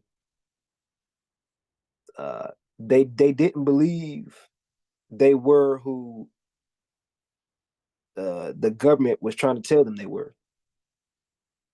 So it's just like us saying, hey, you're not American, you're a Moroccan. And the Moorish Americans don't believe that. Well, same was the case for Palau, right? One of the specific islands that you can read about in this book. They went door to door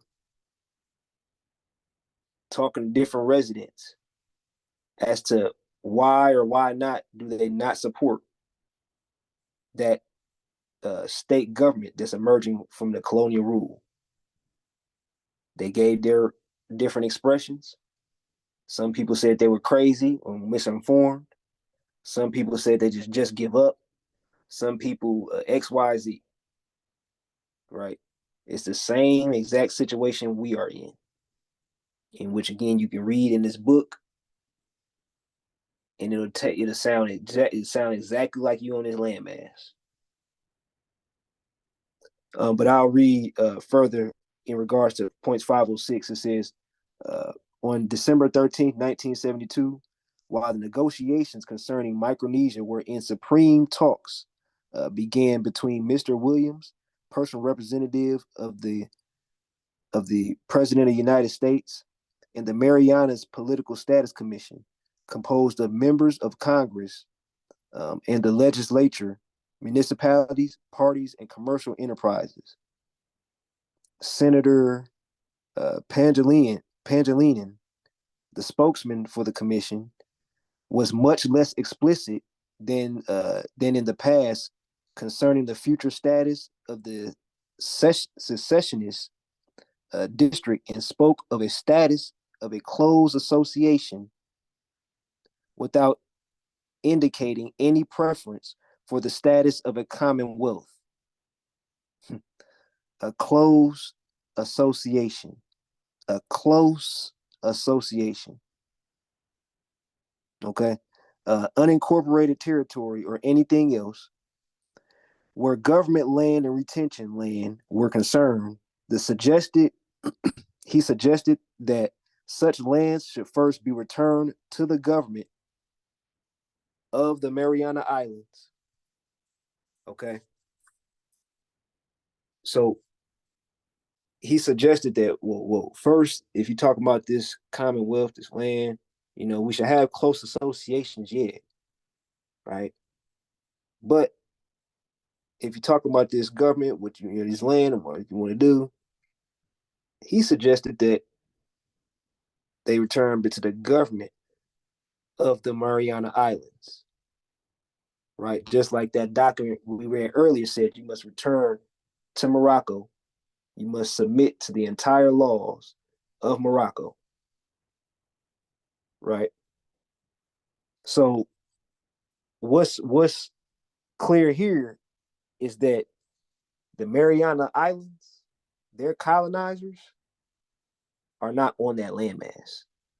They're somewhere else, making it an easy distinction and a clear read, an easy read.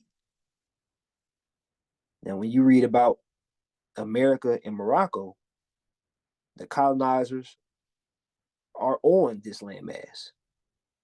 So when Moors read, hey, we got decolonized, they're looking left and right and don't know who they're talking about. So the government of Morocco is different than the government of America, but it's on the same landmass. The United States of America exists only on paper. There's nobody taking oaths there, exercising it. It just exists on paper. That's it, on a piece of paper. Morocco is everything else, the actuality, the land. So when we say return to Morocco, we got two questions. Is this Morocco or is this America? It's Morocco. Right? So you got to return to the Moroccan government to be a Moroccan national. Right? I'm breaking this down real point blank, simple. Okay? So it says it might later be the subject of negotiations for the installation of military bases, socially integrated with the Marianas. He made no further mention of a union of his district with Guam. Mr. Williams, for his part, expressed his awareness of the importance of the Marianas of talks on how they would govern themselves within the United States system. Govern themselves within the United States systems. Having close associations. Right? This sounds a lot like the temple. Right? It sounds a lot like other organizations that don't call themselves the temple, etc. How they can govern themselves within the United States. But what did Mr. Williams suggests, hey, you need to go to the government of the Mariana Islands. You need to go to the government of Morocco if you're trying to do anything what you're talking about here. Right? This is how the United Nations are looking. This is how they're looking at the situation. Right? If we need to decolonize, who are we decolonizing from? The Americans. So if America is in the terminology of whatever you're identifying from, or identifying as, you messed up.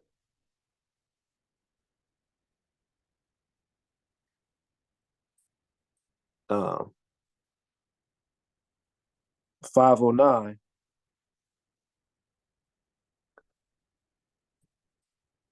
Mr. Williams, with whom the mission had a talk on March 14th, said that the resolution of the Congress had been adopted by a minority of its members. It would be given serious consideration, but would not affect the position of the United States because the inhabitants of the Mariana Islands had the right to self-determination. And Article 6 of the Trusteeship Agreement recognized the existence of ethnic differences. Right? So one reason why,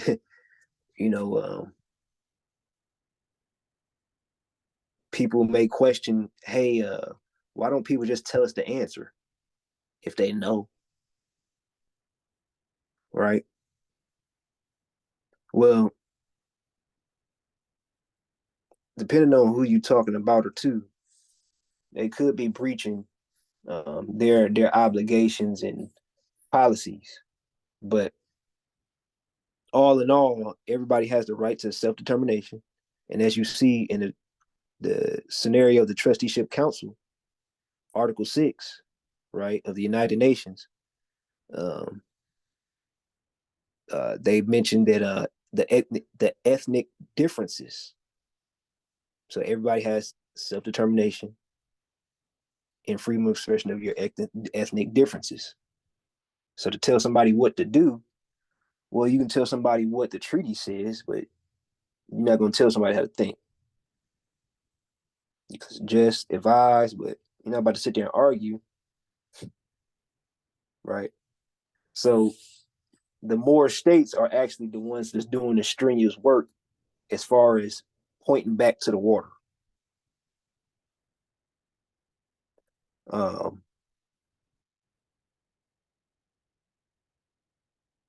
It goes to say, he said that in an important sense, the word Micronesia was only a geographical term. Although he expressed the hope that that a common solution would be found for all the districts, he went on to say that the preliminary steps would be taken to assist Mariana Island district to become a separate entity. So he said Micronesia is only a geographical term, right? And that they are striving to become a separate entity. Who does that sound like? Again, this landmass, America and Morocco, striving to be separate entities or respected and acknowledged as separate entities.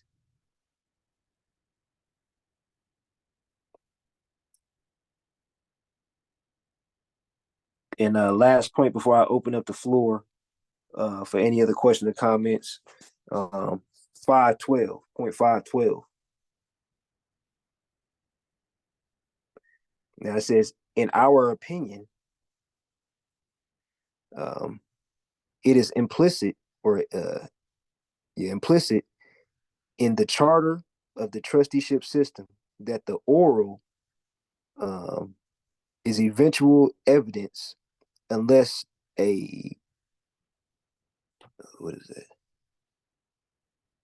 unless agreement is reached on some other status acceptable to the people of the territories concerned through an act of self-determination.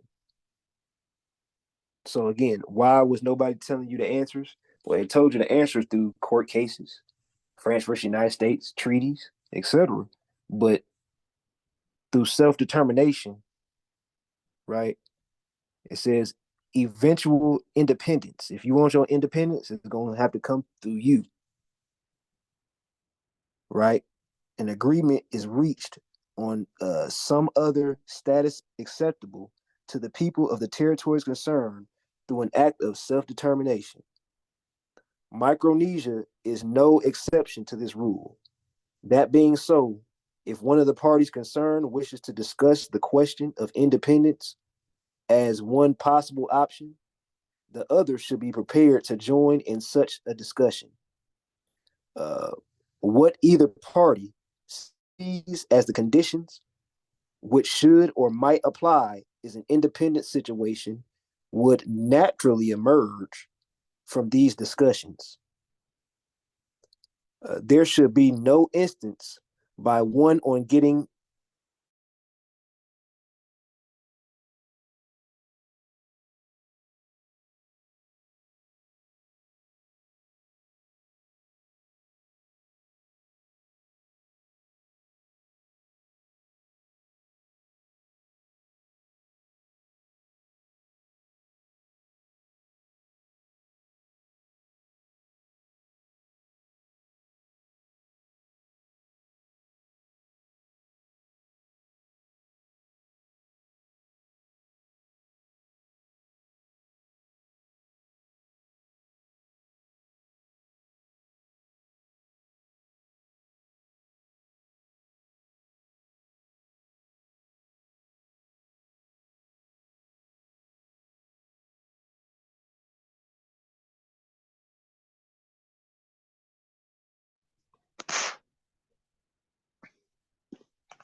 I'll tell him. Cicero Bell, tell him. Yeah, I just text him.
Dang, do I gotta call him?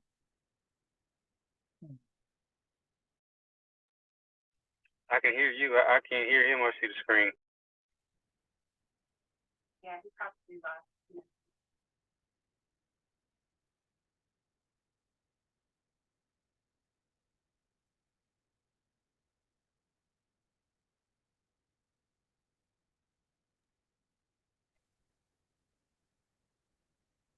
Well, I guess in the meantime, while we're waiting, if it's okay for me to put on the floor, if anybody have any questions or concerns, I think this would be a good time for us to have an open dialogue. I yield. Hey, I have a question. These state coming online. Are they did they the state or is it for them to trademark? Hey, you going in and out, brother. It's hard to hear you. Oh, my apologies. No, I was just Just trying to asking make sure you hear you. these Markham states that are coming online. Trade name is mark their name. can't hear anything you saying more. Can you hear me? It's real bad connection.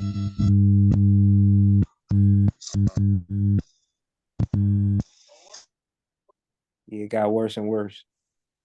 It's AOL dial-up. Maybe type your question in the chat box. My apologies again. Kick me out. Got to figure out what's going on with that.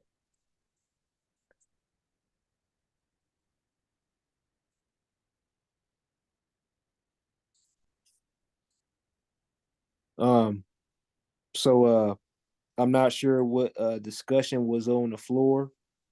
And if you guys can check the chat for me, in regards to any questions, or just say point of interest if anybody has a question in the chat. But I like to speak in regards to one more picture, one more point of reference. But before I do that, I would like to again open up the floor for any questions or comments. I'm not sure if anything was said since I was kicked out.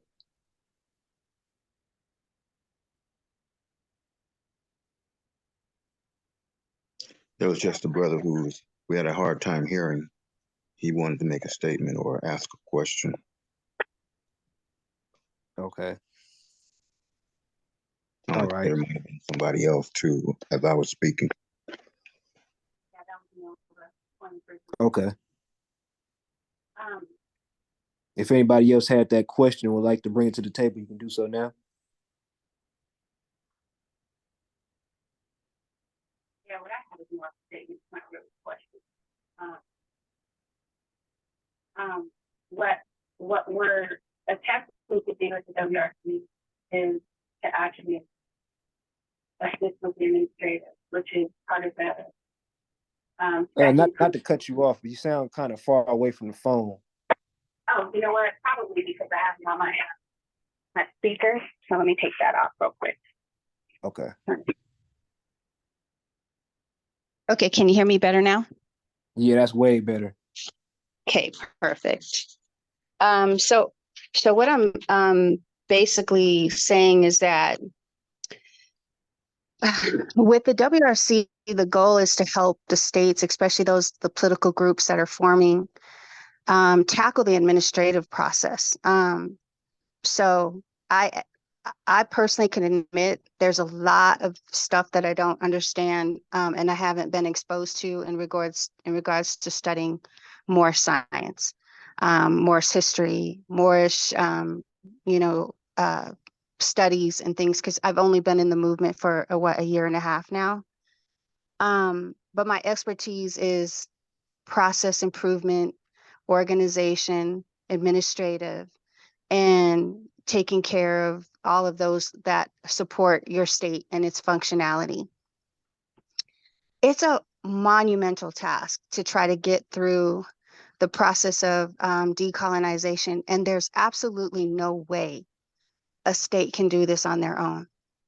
So when we're super adamant about really trying to help states get on board, it's because we've been collectively now with 7 states pulling together all of our efforts from all of our government officials, all of the individuals that are supporting each and every state to put together these processes, these procedures, these standard operating tasks that we need to accomplish to make sure that we're all doing it the right way. And there's so many areas that you could miss and not complete if you're just not exposed to them. So the goal with the WRC is, if you're serious about statehood, the sooner you get into this movement, the better. Because before you know it, each one of the states are going to have 50 laws written on the books, and you're going to need to do the same. It's just, it sounds like it's a lot of work, and it really is, but we have created just about a model instrument for everything that needs to happen with statehood, down to the Constitution, Declaration of Independence, who you need to notify, all the accessions paperwork, and then protection laws for your states. model instruments, for nationality documents, for everything that you could need for identifications, privileges, immunities. We're all taking care of those processes and making sure that we're all doing it correctly.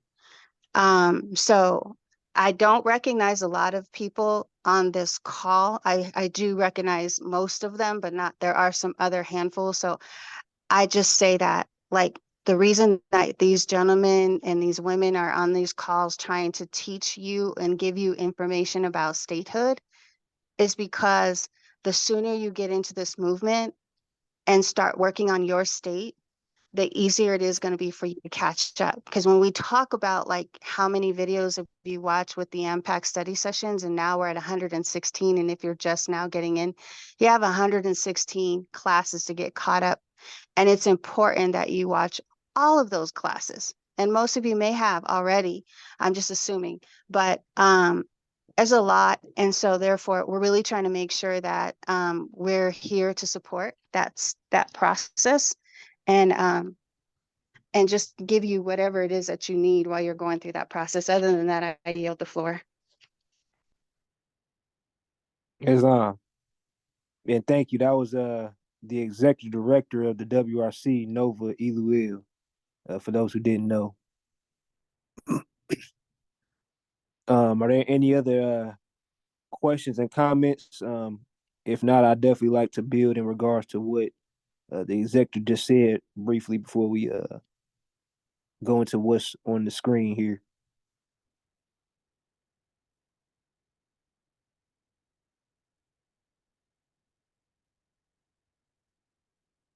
Okay. Um, um, Again, I'd just like to briefly speak on what she said in regards to establishing your own state. Of course, that's what this is all about. Um, in addition to what she said, another thing that I want to talk about, as well as Wazir Amir, I know since we spoke in the last couple of weeks, is nationalizing people. When a state nationalizes someone or brings someone on board to become a national,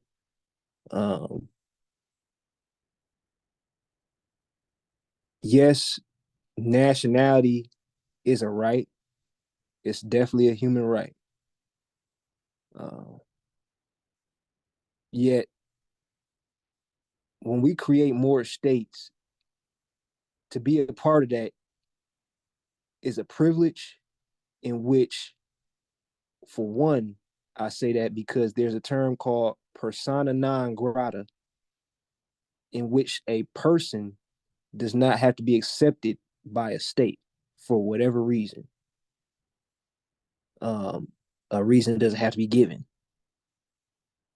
according to international law. So when we nationalize people, when we actually we're looking to strictly make people officials right now, because what can a government do if they have nobody to make the paperwork to pass out to the people? Somebody has to make it, right? So, in regards to nationalizing people, there people will come into this with very twisted mentalities, in which that they'll come into statehood for different reasons, right? Whether it may be 10 murder cases, a rape charge, pedophilia, right? In which that again, the quality of character is what nationality is, right?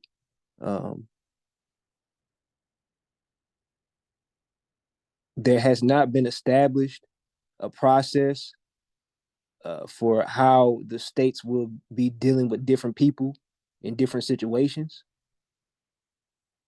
because to think that more statehood is just a getaway for your problems as if whether you want to call it the universe or Allah or the higher self or whatever, is going to allow that to happen, let alone in more states. Nonetheless, that's just not gonna happen. And this is just not an easy getaway pass, get out of free card, etc. This is not that. I will assure this is not that. So I just wanted to say that for those who think that nationalizing won't be a strenuous process, because it will be.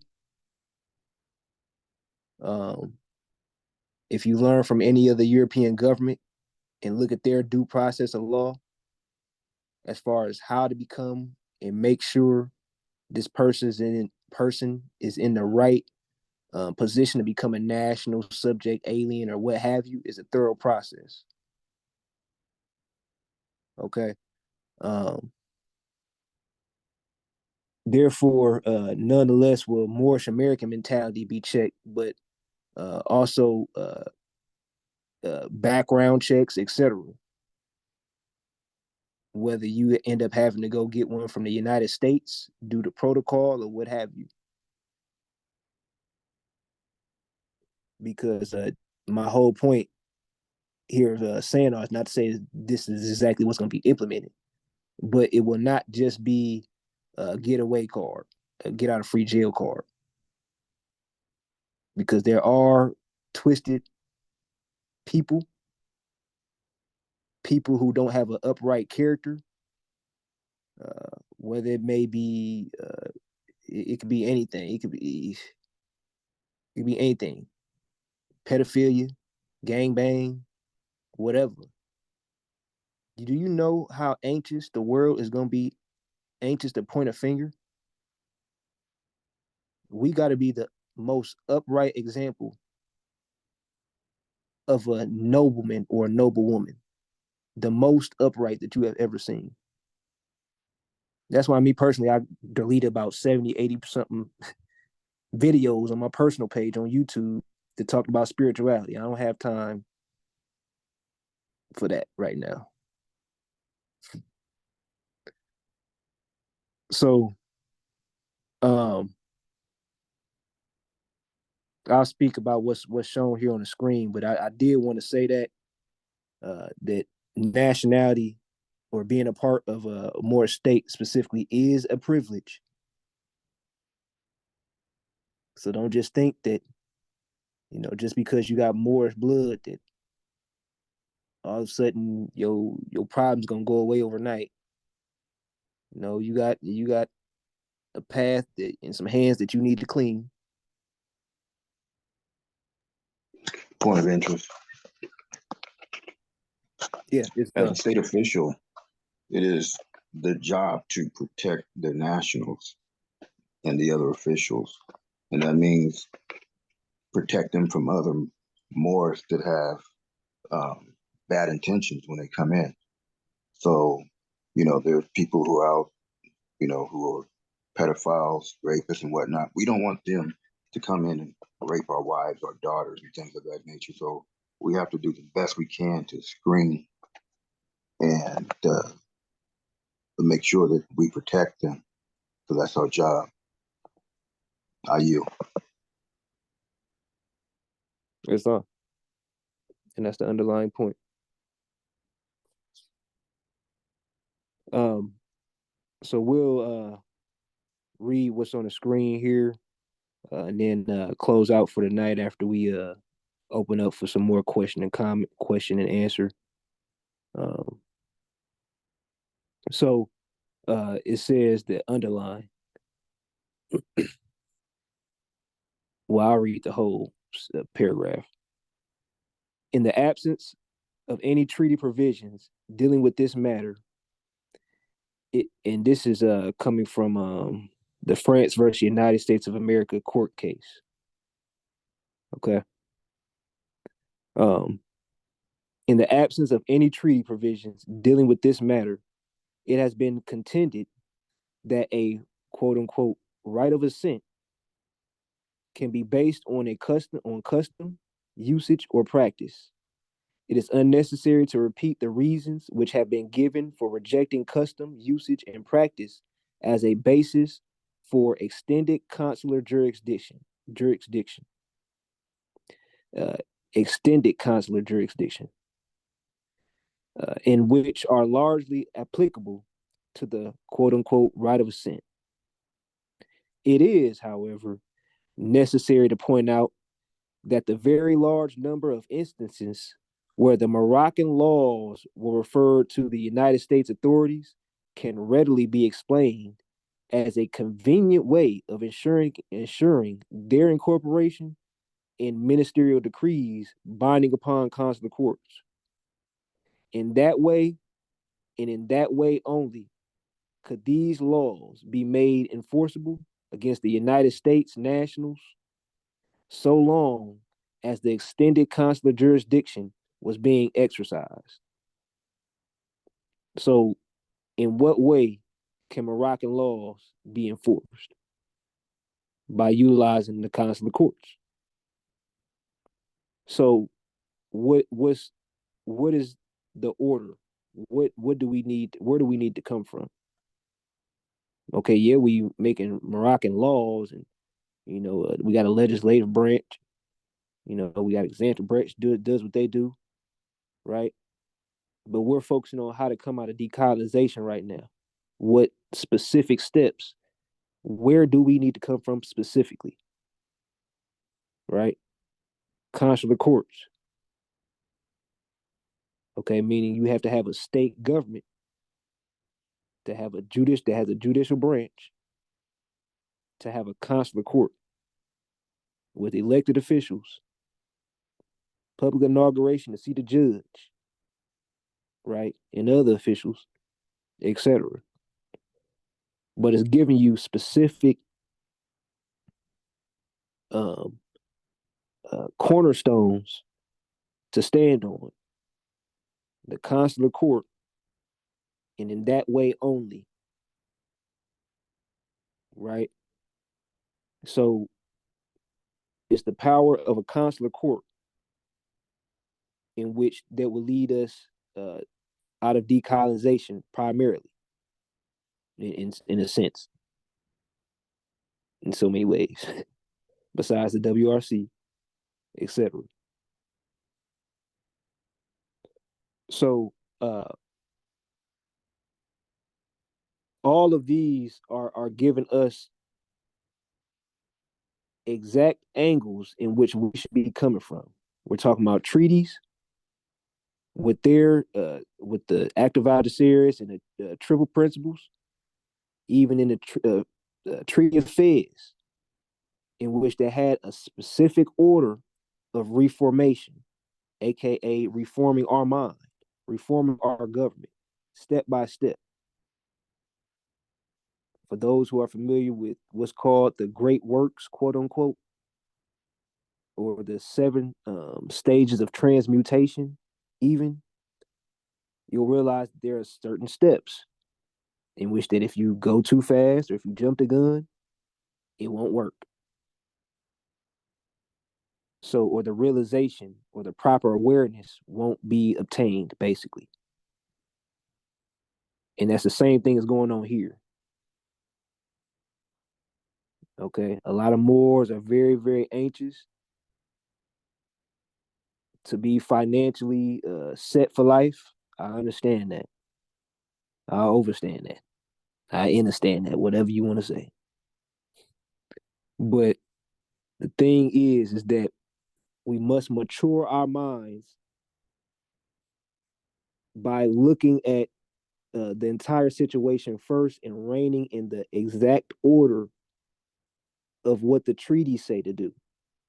Because you can type in ChatGPT specifically and ask it in several ways what will happen if you reign out of order or put the economic liberty without any inequality first before the other 2 principles. Go play with the wordplay. See what you do. See. I did it several times. Just go play with the wordplay, and you will see that basically a ball of confusion will come out of that. And again, I understand that Moors want to be financially set. I understand that. But this is not the group of Moors on this phone call that's going to bring in or usher in a frequency of statehood as if we were the ones to be exercising that frequency in the United States. Meaning that there's already people having a certain expertise in certain fields, such as even establishing a state bank or running a state bank or what have you, that can just fall right in and do that. That's not our duties to do that. Our duties is to wake the world up. There's going to be different levels, different degrees, et cetera, different waves of people coming in with different responsibilities, et cetera. Right. So, in which, and I'll yield after I make this statement, but the Moors who are in Moor statehood right now, early on, are going to be the Moors that understand um, the several degrees in which may never be expressed after a certain point in time, in which that it all adds up into what I'm saying. Because we have to put in a certain groundwork, a certain foundation in order for a certain frequency of the rest of the world to even understand who they are. Okay, and that other certain frequency, those people are they run other things in the United States that we need. So once we put in the proper groundwork, they'll feel comfortable enough to return home, right? But what we must understand and be humble with is that a lot of things that we're reaching to are not in this frequency of time frame to deal with, especially if we're talking about reigning in the order. So with that, I'll yield to any other questions or comments that anybody else may have. At this time, I don't have any other pictures to share with you all, so we can pretty much have general conversation if anybody has any questions or comments. If not, that's fine too. I'll yield the floor though.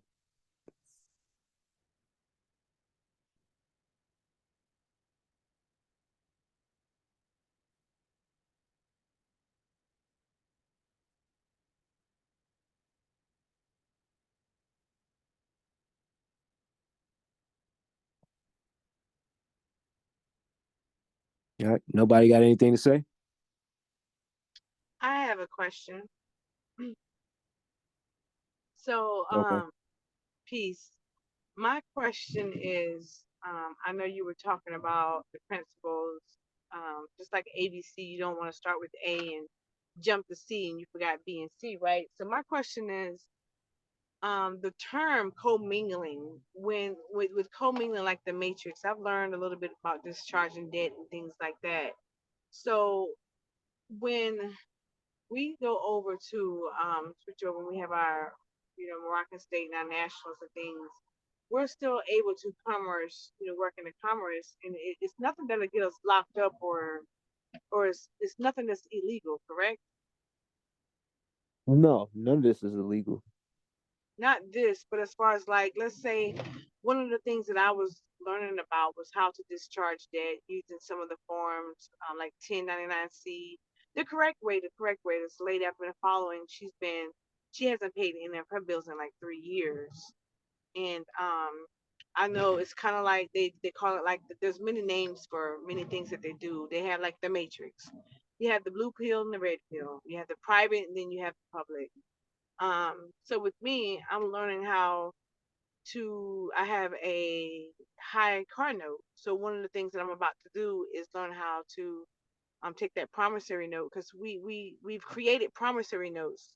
Everything that we've signed is a contract, so I'm trying to uncontract. So my thing is, the reason why I haven't moved forward with any of these things is because my main concern was being in my national corrected status of who I am first. I wanted to learn who I was first before I do other moves where I've seen people do their own administration, take the power of attorney back over, and they're doing basically you're doing your own administrations with things, using the postal office, sending it off the correct way. So we're still allowed to use the system that was put in place for the Emergency Banking Act of 1933.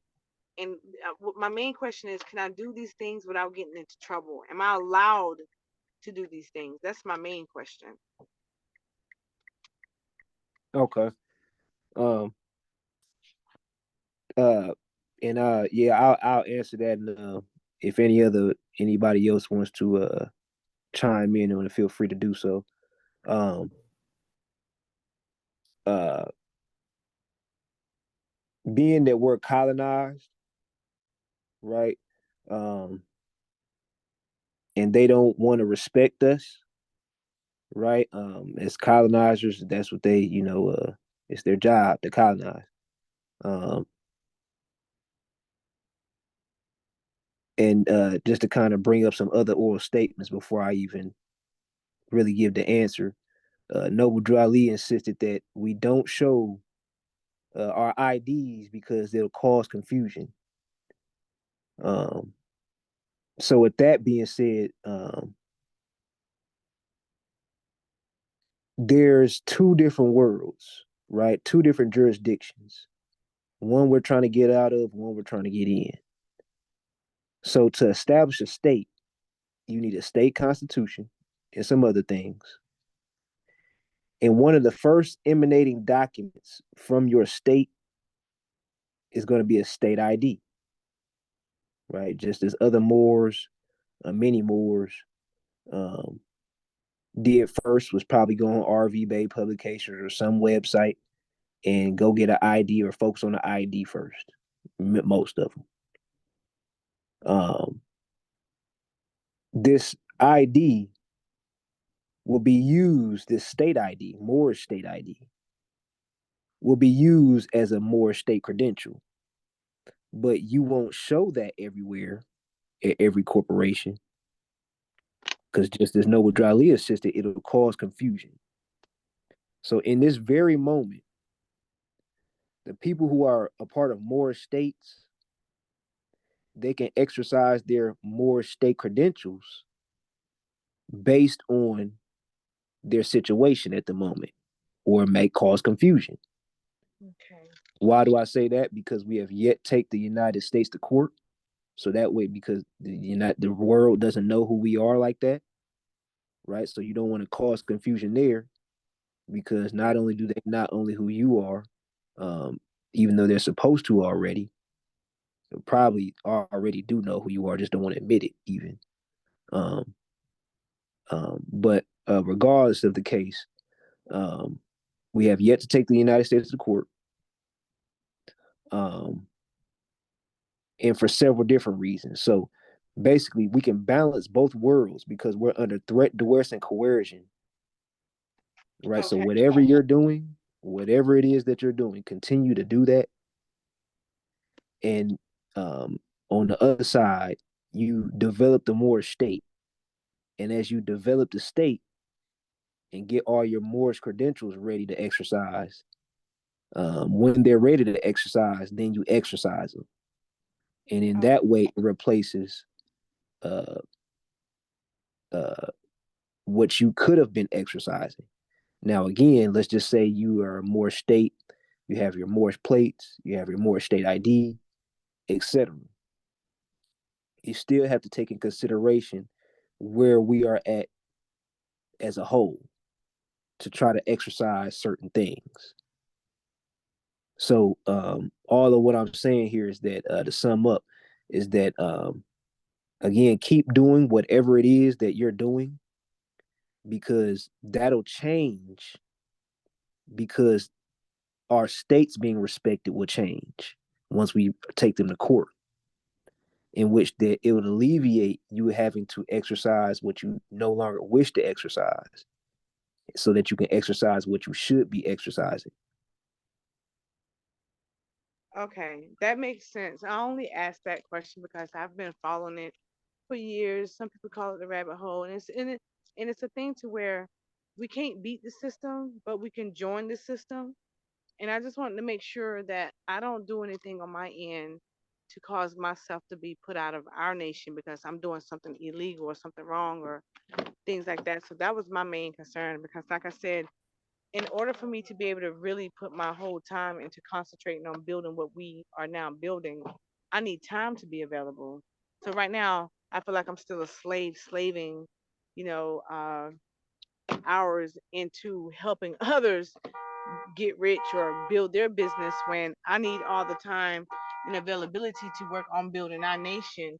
And I know a proper way, not illegal, but a proper way, a system they put in place for us to be able to do that. I just wanted to make sure that it's nothing that's going to compromise me being in my situation of the Sahara and building, for us. Mm-hmm. Mm-hmm. And that's an excellent question because even in regards to that, um, even though as I just said, keep doing what you've been doing. On the other side of that, right? If you're striving to be a more state official, um, there's a mentality, as I said earlier in the video, that there's going to be a lot more that you'll have to drop or wash your hands away with than keep. Um, Coming out of the Moorish American movement into more statehood. So I say all that to meaning that even though we're under threat to Western coercion, you must continue to do whatever it is that's keeping you afloat. Um, on the other side, being an official, you'll begin to transform your mentality into saying, "Hey, this is what I need to do according to in order to stay afloat this way," into statehood, which is coming from a whole nother level, right? Because it's no longer saying this is what a state tells an individual they should handle their process to do. So you can't think of just the capacity of you and yourself as a person. You got to think as a person as far as everybody now, as far as how the state would establish yourself. So that way, an individual can register itself with their state instead of saying, "Hey, trust laws this, trust laws that." When, as I spoke about earlier, the trusteeship system is even can mimic. If somebody can put themselves on mute, okay, thank you. But as I spoke about earlier, in regards to trust, how a lot of more speak about trust law and how that protects them, etc. Even in the term trusteeship, how I spoke about that earlier. Trusteeship mimics basically means that you can mimic a government. You're the administering authority, in which that we're talking about a form of trust law, just like the Constitution, in a sense, is a form of trust law. It's just not saying trust law. So it's on many different levels.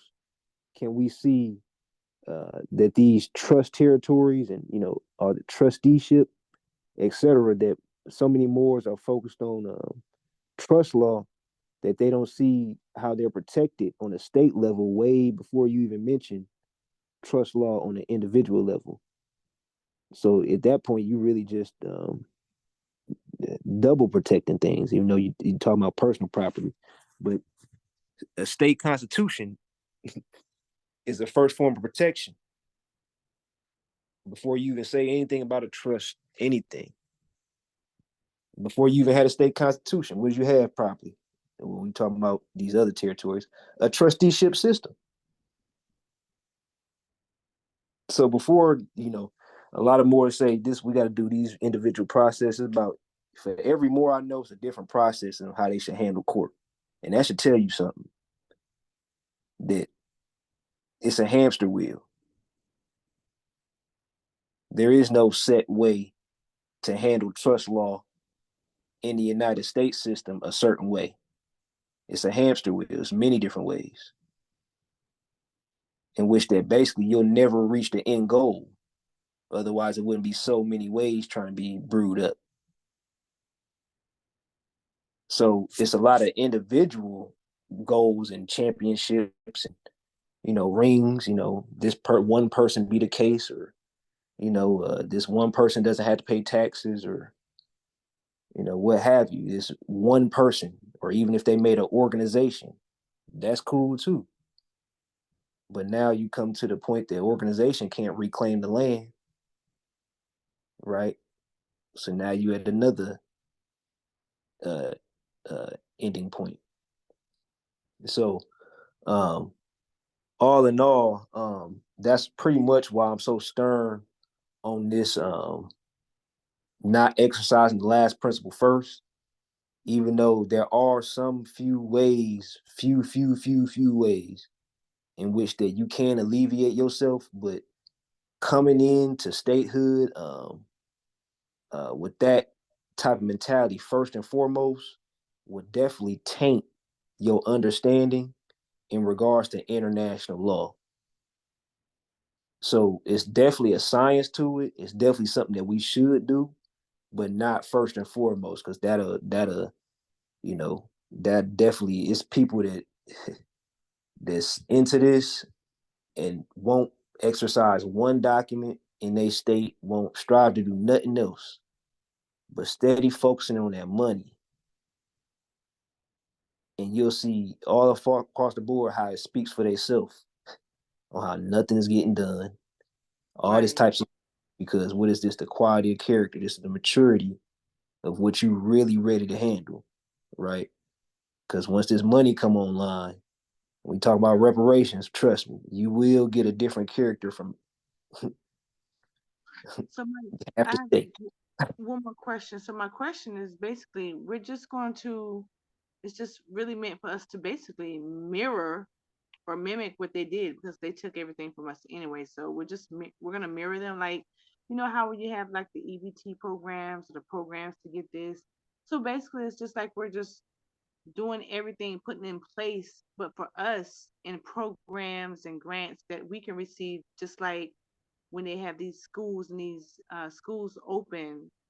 I'm pretty sure when they open up a school for education, it's not coming out of people's personal pockets. It's kind of like that's a funding. So it's just like we're going to mirror or mimic the type of fundings they have to get the things that they have, but we're just going to do it up under our jurisdiction and our laws and things, right? Yeah, indeed. Yep. That's Okay. exactly how it's gonna go. And being that, keep in mind that they're a corporation pretending to be a government. So not every single point will be mimicked, because then we'll find ourselves being a contradistinction to international law, period. Right? Because municipality is a contradistinction to international law. And basically saying that you work like a corporation, you're gonna end up something like the United States, and how they end up looking weird according to international law. Okay. So kind of like building how it was when we had Black Wall Street, when we had our own banks, had our own schools, had our own library, and things like that. Yeah, it's already built. We just step in. Right. Okay. Point of interest. Well, if you read the act of Algeciras, you'll see that they took our position. They took over the banks. They took over the military. All those things we're supposed to be doing, taking over the education. All these things that you see the United States doing in the Treaty of Algeciras, we were commanded to do those things, and we didn't. Most of us assimilated wanting to be Americans, and did not follow the steps in the treaty. And that's why we're here today. So the United States just say, okay, if they're not going to do it, we'll do it. And they've been doing it ever since and screwing it up in many ways. In many ways. Okay. May I add, in a de jure capacity? Indeed.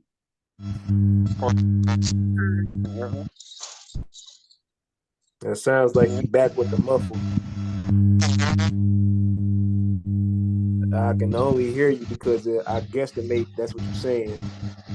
Yeah. Now it sound real bad. Okay. All right. I hear. Maybe you want to type your question or comment in the box in the chat. The chat.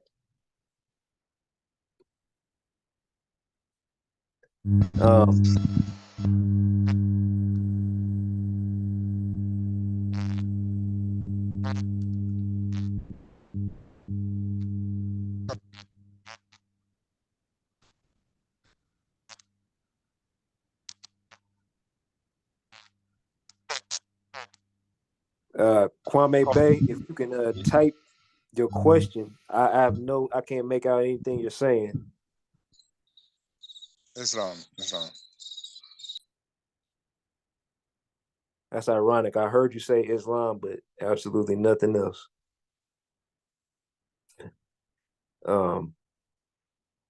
So yeah, I'll watch out for the indication in the chat. But if anybody else has any other questions or comments, I can bring it to the table now.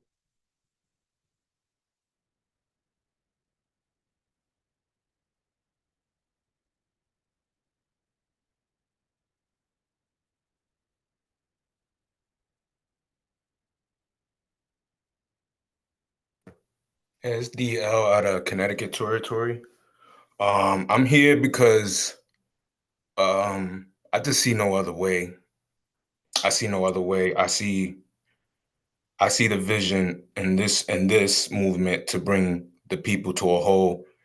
Everything is leading back to the old, like you stated before, with this money scheming and people chasing the dollar back into the old, I like a hip hop status, and I'm here to for the people. I've always been for the people, and I would love to establish statehood. I've been reading on ICC, International Criminal Court, and a lot of what you touched on today cleared up some of my questions on statehood. Because I have been following the movement, but not the sessions of the lessons. But I always think that the statehood is just the more progressive way of going with what leading us to a nation instead of individually. And yeah, that's why I'm here. I digress. Islam. And yeah, just to kind of allude to that, a little bit more, just in regards to, what some of us may heard as far as the creditor and debtor. Some of us may seen videos in regards to, how to prove that you're the creditor and not the debtor and all this type of stuff.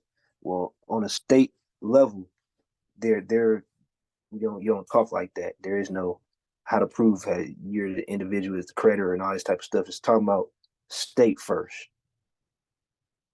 So that's the individual who, quote unquote, is the creditor. That's the state. So we take ourselves out of a egotistical mindset on how in the ancient times where we had a sultan, right? We had a aspect of egotism that could have been exercised in the government, right? But now there's a balance of powers,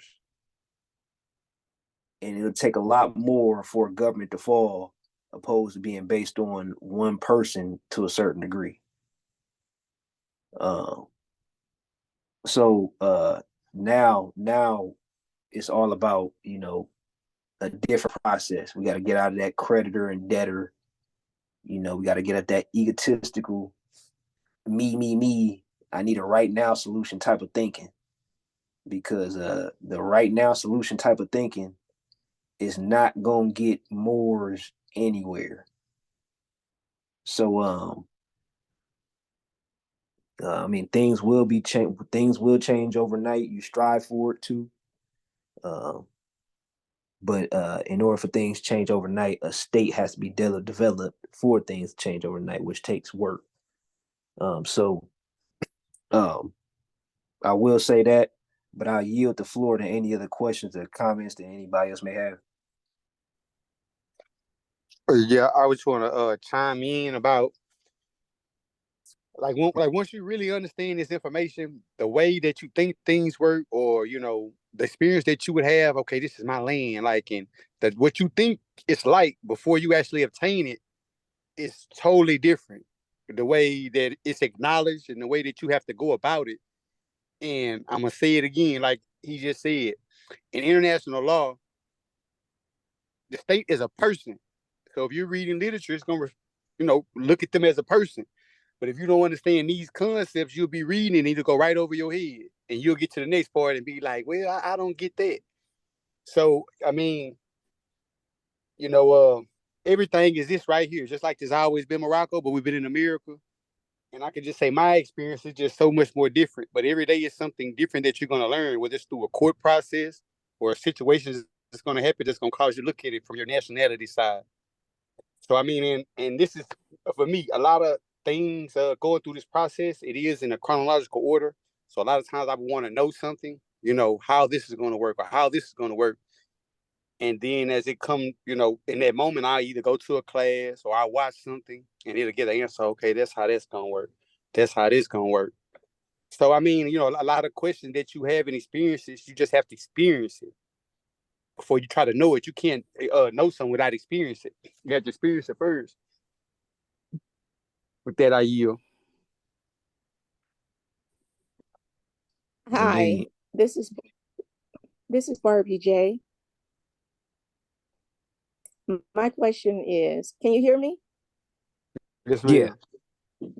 Okay, my question is, how do I listen to this Zoom again? I see it's being recorded. How do I listen to it again? I am one of those persons that needs to hear it more than one time. Me too. It'll be posted to my awareness. I believe it'll be posted on all the heads of state YouTube channels or social medias. Currently it's Meru State, DIMPT, and New Mecca. All three heads of state are currently online or on in this meeting. So I know that Meru State Republic will be posting this video on the state's page on YouTube, as well as I believe New Mecca, but I won't speak for any of the heads of state. But I can speak for Meru State. We'll be posting it on our YouTube. Wazir Kendon and Wazir Mir, will you guys be posting this on any social medias? Yeah, I will. Okay. Yes, I will. Yes. Thank you. And just to kind of give you more information, you can find Meru State Republic YouTube channel by typing in Meru State Republic. I'm trying to find a way to change it to Meru Media. I'm not too good with YouTube tech savviness. So once I find that out, that'll be changed. But what is the state page for New Mecca, Wazir Amir?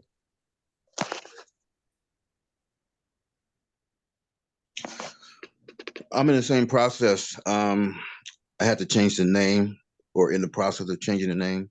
Um, what I'll do is I'll put it on your page, your YouTube page, in the comment section, and then that way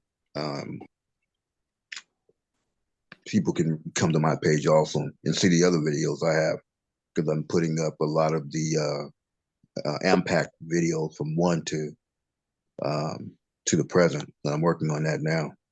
So for those who trying to find out where you can find those videos at, they'll soon be on, all of them be on my page, my YouTube page also.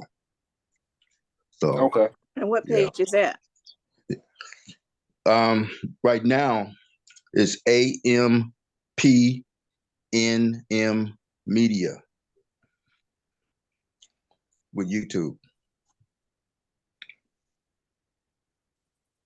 Can you say it one more time? AM? Yes. AMP, Allodium Moorish Peridium of New Mecca would be, and then it'd be NM from New Mecca. Can you do me a favor and put that in the chat, please? I definitely will. One moment, please. I still can't find it. No, that. In the meantime, you can also go to YouTube and watch Impact study sessions, and you'll find Yeah, them I got all there. Oh, okay.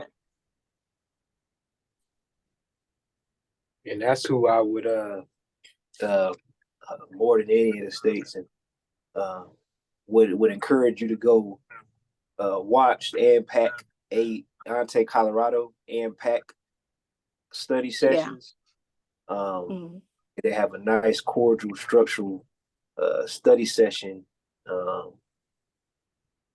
list, if you will, that you can learn from. And it's nice and clean.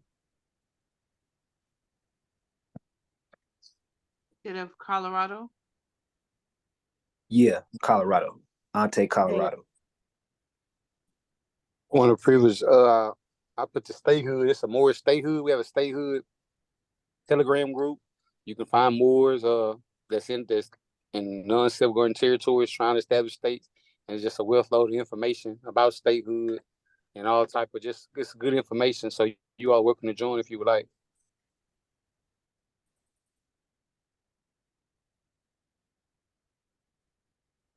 All right. Any more questions or comments before we close out?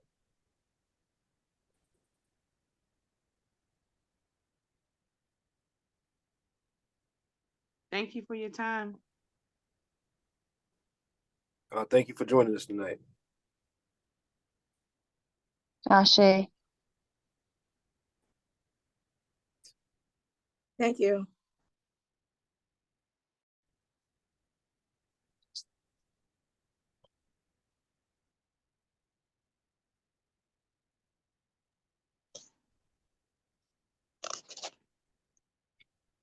Motion to adjourn the meeting.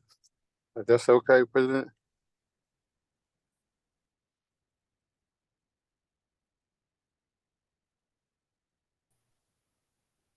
Peace and love, Islam.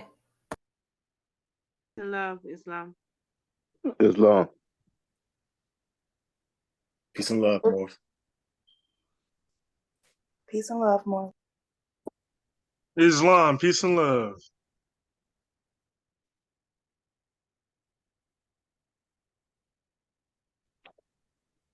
Islam, peace and love.